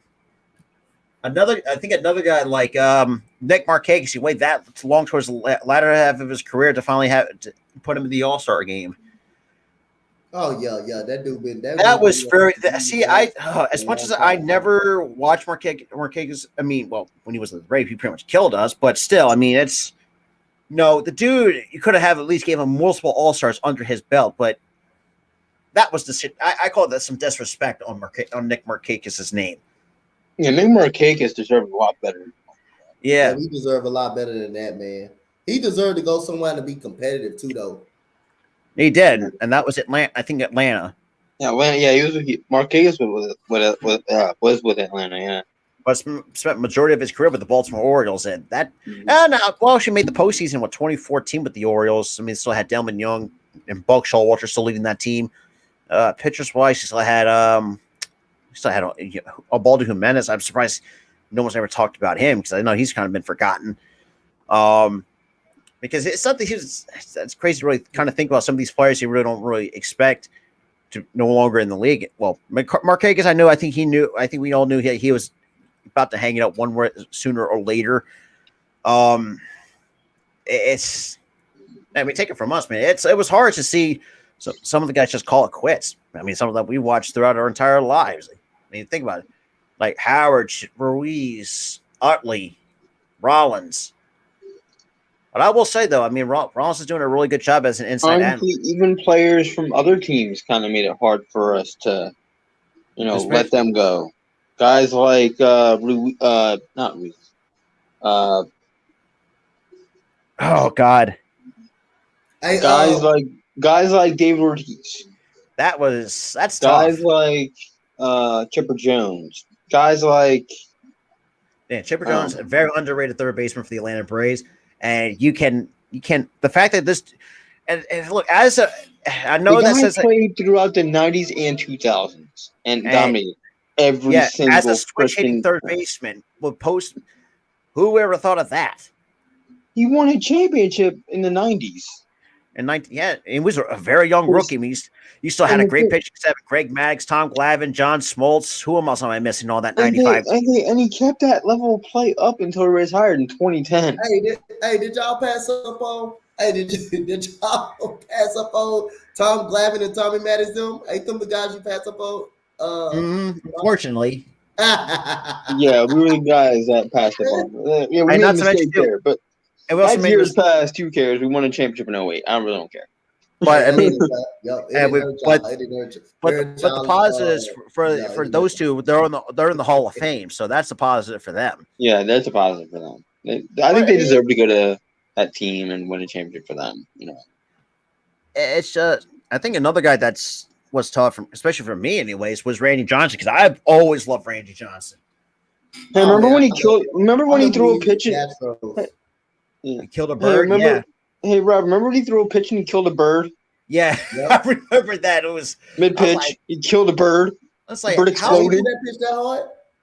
Yeah, he pitched so hard he killed a bird. Hey, mate, it's just that's how good he was. That's how much heat he had.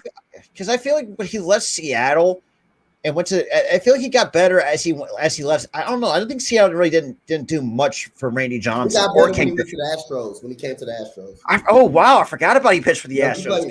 I forgot where he. Oh yeah, he did pitch for the Astros. I completely forgot about that. I remember that. That would have been what, late 90s. Yep, late 90s. Late 90s or 2000s. Around that time. Yeah, I remember. That's crazy. Hearing about it. Another guy I feel like. Another guy was tough to let go was Ken Griffey Jr. Like a lot of kids who grew up through the 90s. That man had a beautiful swing. And you definitely make the argument he's the only one that hit the warehouse at Camden Yards. I was shocked that I did not see watching his highlights one time because I felt like watching his highlights that he didn't bust a window. That's crazy. It's just. I expected he's gonna bust a window. And the fact that even the Reds are still paying Ken Griffey Jr. way after his retirement, if I'm not mistaken. Oh my God, they're another team that's doing that shit. Let me double check on that. Oh, I don't know why it's why. Okay, all I know is about Bonilla. That's all I know. I don't remember Griffey getting a contract like that.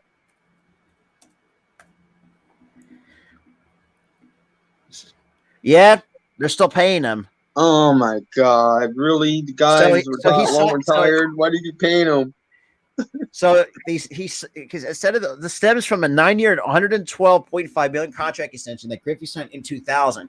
No wonder every year you have to blow up the goddamn team after you build a team. But then again, you still gotta have money saved over to pay freaking Griffey. Yeah, so are you kidding me? So the Reds deferred the payment to him from 2009 to 2024.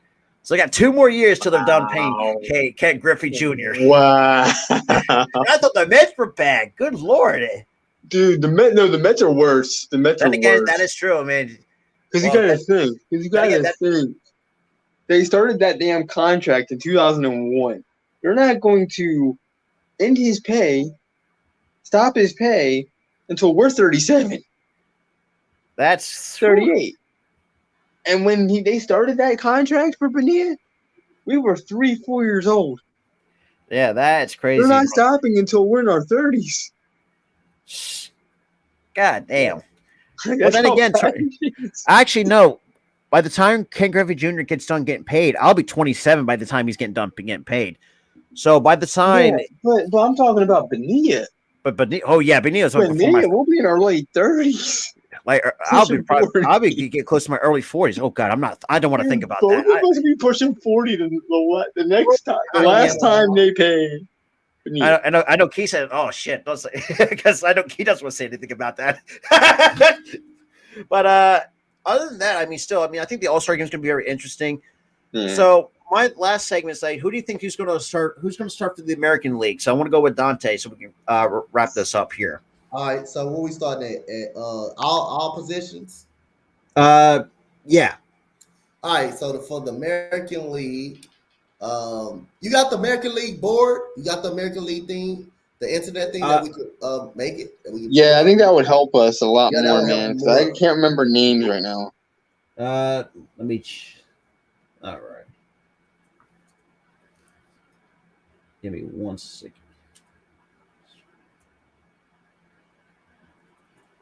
Yeah, let me go. Because right now, as it stands, so I have the ESPN article pulled up, so I can actually tell you the players selected to the All-Star game. Alejandro Kirk. Give me the. All right, give me. I'm gonna go the catchers. I'm gonna go pitcher for the American League. I'm gonna go McClanahan for the Rays. I'm gonna go him as a starter. Okay. Pitcher. Yep, I'm gonna go him. Can't disagree with that. Yep. I feel like. Hey, what up, Max? What up, man? Max? Congratulations on the 1K, guy. My guy. Oh yeah, congratulations, brother. But I feel like for the starting pitching for the American League, I think they would go with the sexier pick. I'm gonna have to say Verlander. I wouldn't be mad at that. Trust me, I'm a down for that. You wouldn't believe. I wouldn't be mad. I'm gonna have to say Verlander because he's the sexier pick. People know Verlander. Yeah, Verlander. Yeah, I'm going with most deserving though. Most deserving. Yeah, but I feel like McClanahan seems the most. But yeah, sexier pick. It would be Verlander. I think McClanahan I think it wasn't like a 3-inning deal where they pitched 3 innings and then I think 2 or 3 innings last time from what I've remembered. I feel like Verlander would do the first 2. McClanahan will do the next 2. Yeah.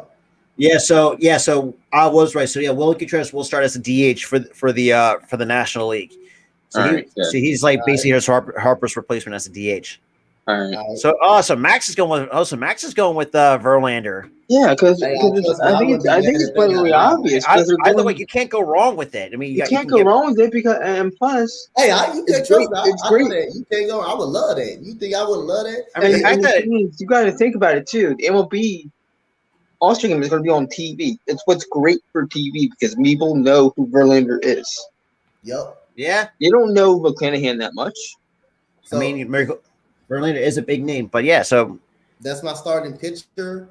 All right, the first base. Give me the first baseman. Give me the first baseman. So right now, as they said, it was Vlad Guerrero as well, but they still have see the other American League.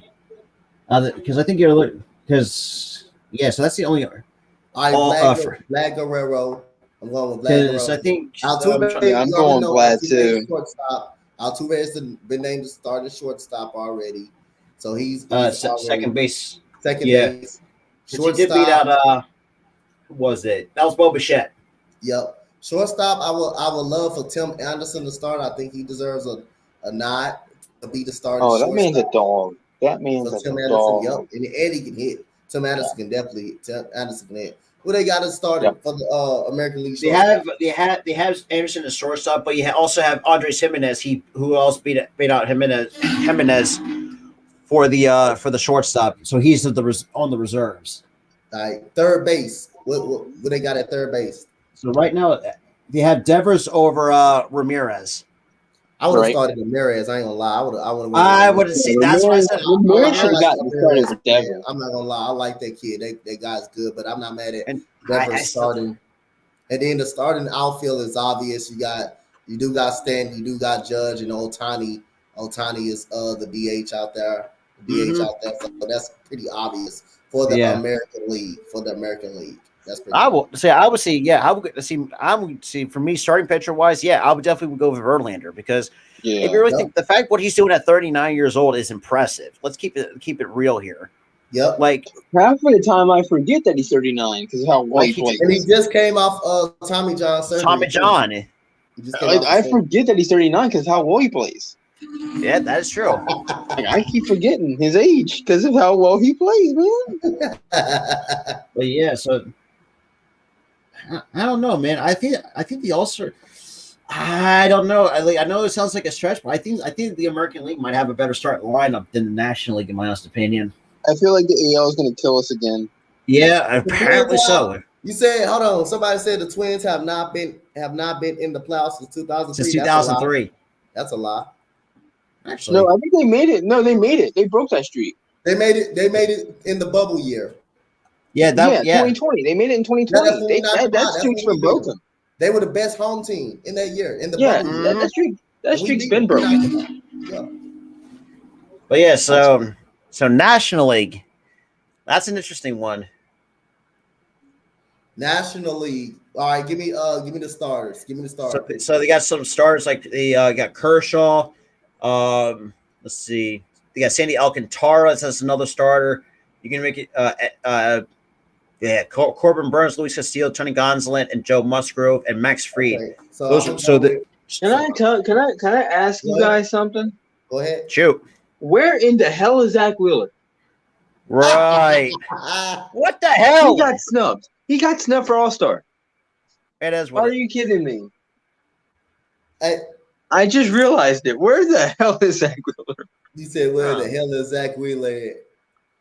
Where the hell is Zach Wheeler at, Tyler? Where the hell is Zach Wheeler at? Snubbed by the league. Again. Because he wasn't an All-Star last year either. I'm gonna go out on a limb and I'm gonna pick Corbin Burns. I'm gonna go with Corbin Burns. Right. Honestly, I see that. I see that. Yep. Corbin Burns. Starting pitcher. Yep. I'm gonna go Sandy Alcantara from the Miami Marlins. I wouldn't be mad at that. I wouldn't be mad at it. I feel like the NL pitching staff is like interchangeable, kind of. Yeah. Because he can make a case for Corbin Burns. He can make a case for Alcantara. Actually, Tyler, you're actually no. Because Zach Wheeler was All-Star last year. Oh, okay. Then why did he get snubbed this year? He's an All-Star, all-second team in the MLB, and also took the strikeout crown last year. What the hell happened? I have no idea. But what am I missing? Because I distinctly remember him pitching well all year, minus maybe one start. Yeah.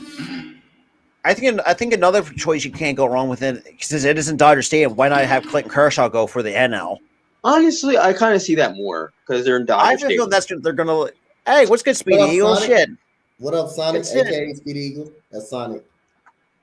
Yeah. So that's because they do already have to start lineup for the from the National League. And Contreras, Goldschmidt, Chisholm Jr., Trey Turner, Machado, Mookie Betts, Peterson. Obviously, they're going to have William Contreras in the spot for Harper. And then you got Acuna, part of the outfield. Jock Peterson is an interesting choice for the All-Star game, in my honest opinion. Because I don't know if he's having a good where's he at? San Francisco now? Yeah, so with the Giants. I don't know what his stats are. But I will say though, I mean, seeing Martin Perez finally gets some All-Star love. Oh my god. He deserves it, but oh my god, dude. Martin Perez is a dog. Mm-hmm. Hey, he the only one that can pitch against the Astros. That is true. Yeah. He's the only one that can pitch against actually the Astros. He's the only one that can pitch. Like if I want to put somebody in the outfield, I would say I would put Soto as a starting outfielder for the National League, in my estimate, over Peterson. But if Peterson might have better numbers, then it makes sense. But hey, Soto is struggling though. Soto is struggling. Yeah, that's the game because of the name. Soto's kind of fallen off a bit. I think that's why he hasn't been chosen. Yep. Shit. I mean, first, let's see who they have. Goldschmidt. What's they have first? Yeah, Goldschmidt. Yes, that makes perfect sense because let's be real. The fact that Goldschmidt's having that a career year that he's having this year is impressive. Because the fact that he's played what some terrible Diamondbacks teams over the last few years before joining the Cardinals.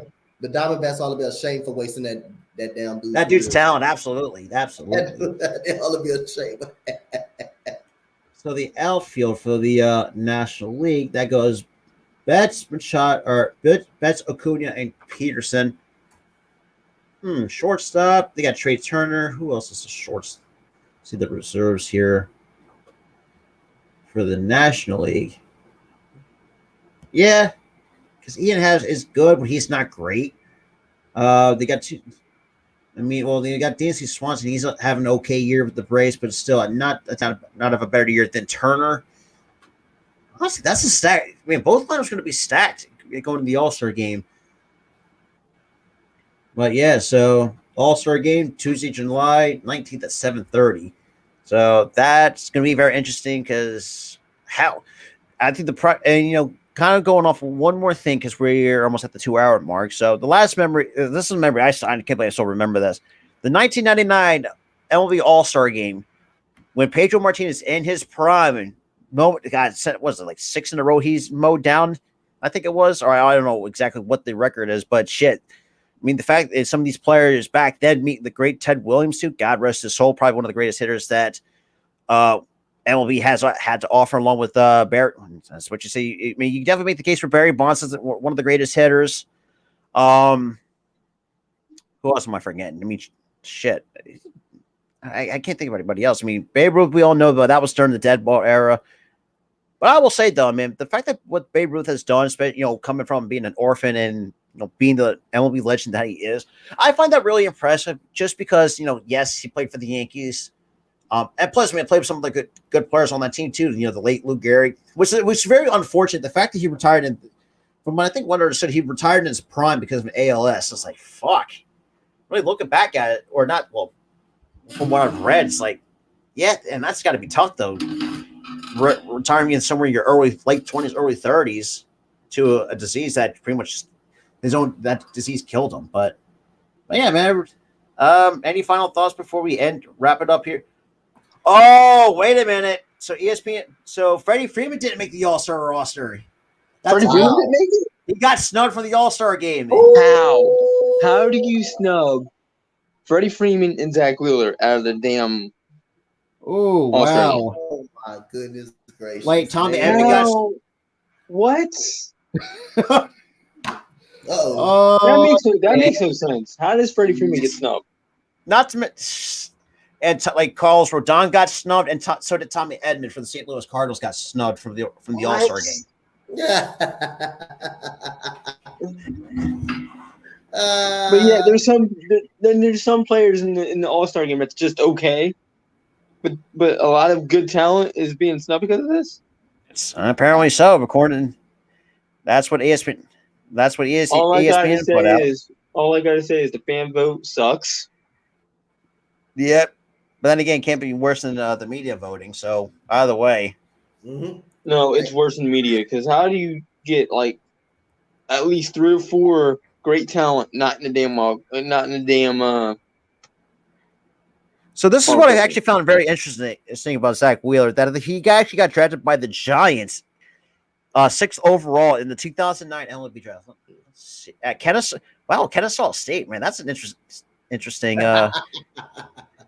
Really, Kennesaw State actually made. All right, so we got. Let's see, 1, 2, 3, 4. Is Kennesaw State even in the NCAA? Yeah, they're Division 1. Sounds like a goddamn Division 2 school. I never heard of them. See, 2000. Who do we get in 2000? Oh God, why did I have to torture myself? World Series? Who won the College World Series? What, this year? Ole Miss did. Yeah, Ole Miss. The College World Series. Yeah, that's the first national title for baseball. Okay. So 2000. The Phillies. I guess Phillies didn't even have a first round pick. So the supplemental drafts. Who the hell? Did we? Hang on. This can't be right. I know we should have a first round draft. Well, for this, for 2000 back in 2009. We didn't have a first round draft. Did we? That's what I'm wondering. What the? Okay, hang on. Let me. I think we either traded it away for somebody or what. I don't know. So, see teams. So the 2009, we all know that Steven Strasburg went number 1 overall. Dustin Ackley went number 2, and then Donovan Tate went number 3. Yeah. So the Astros, they took Giovanni Meyer. I don't even know who that dude is. Yeah, he was a high schooler in 2009. So Brett checks. So apparently Jason Kipnis was a 2nd round pick in 2009. Same with DJ LeMahieu. Kyle Seager was a 3rd rounder. Paul Goldschmidt was an 8th rounder. Damn. And he had so did Brian Dozier, Matt Carpenter, 13th rounder. Dallas Keuchel was a 7th rounder in 2009. The late Tyler Skaggs was part of the supplemental round, which they God rest his name soul. James Paxton actually had a pretty good career. Yeah, he was very good in Seattle. Wade. So compensation for we gotta. God, I feel like very underappreciated for the Phils. I know that some people might disagree with this. I say Raul Ibanez was very underappreciated on Philadelphia. Dude, I still miss that move. Still looks good though. So let's see. So obviously AJ Burnett didn't sign, so the Blue Jays got that compensation pick, which turned out to be James Paxton back in 2009. Right. Oh, right. So apparently we got a compensation pick from Philadelphia. So when we traded Ibanez, what the hell? So we had a compensation. Hang on. Did we really trade? Oh, right. We traded our 27th overall pick for fucking Ibanez, but I think actually kind of worked out for us a little bit. It worked out. It worked out for a few years. Then we traded him after what? A few years. I think after 2009.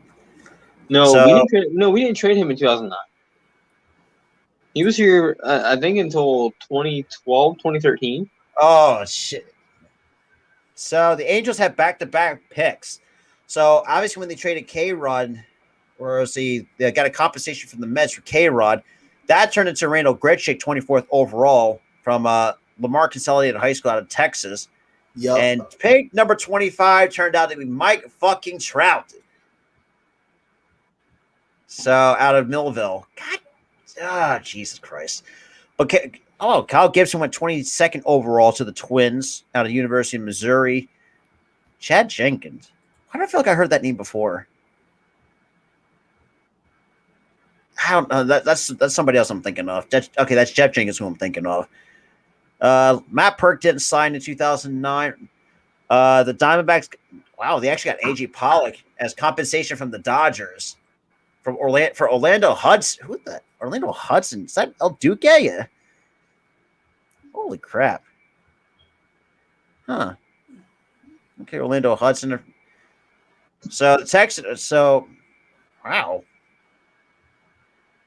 Wait, Mark Teixeira actually played for the Angels? Holy shit, he fucking did. I didn't fucking know that. Now I've learned about some shit. So after being traded to the Braves in 2007, spent the remainder of that season, and most of 2008 for the Braves before trading in July to the Angels, who went to the win of the division. Obviously, Teixeira hit 467 in the ALDS against the Boston, which the Angels lost to the Red Sox. So who actually was on that too? That's an interesting kind of thing to look at. 2000. Who was part of that 2008 Boston Red Sox roster? I remember. I know they won. They had just come off a World Series win in 07. Yeah, 07. Okay, so the roster consists of Jason Varitek, Kevin Youkilis, Pedroia, Julio Lugo. I completely forgot about him. Mike Lowell, I remember from his days with the Florida Marlins. Manny Ramirez, Coco Crisp, J.D. Drew, and David Ortiz at the DH. Now, when it comes to they actually got some managers on the list here. Chorus, a shortstop, and Kevin Cash was actually three, actually. Mark Kotsay was the right fielder for the Red Sox in 2008. So you got Jacoby Ellsbury, Jed Lowry, Sean Casey, Jason Bay, Alex Cora, Kevin Cash, Mark Kotsay, Brandon Moss. Completely forgot about him. Jeff Bailey. Don't know who the hell that is. Chris Carter. He was another DH for them. Jonathan Von Avery. David Ross, Joe Thurston, Gil Velasquez, George Cotaras.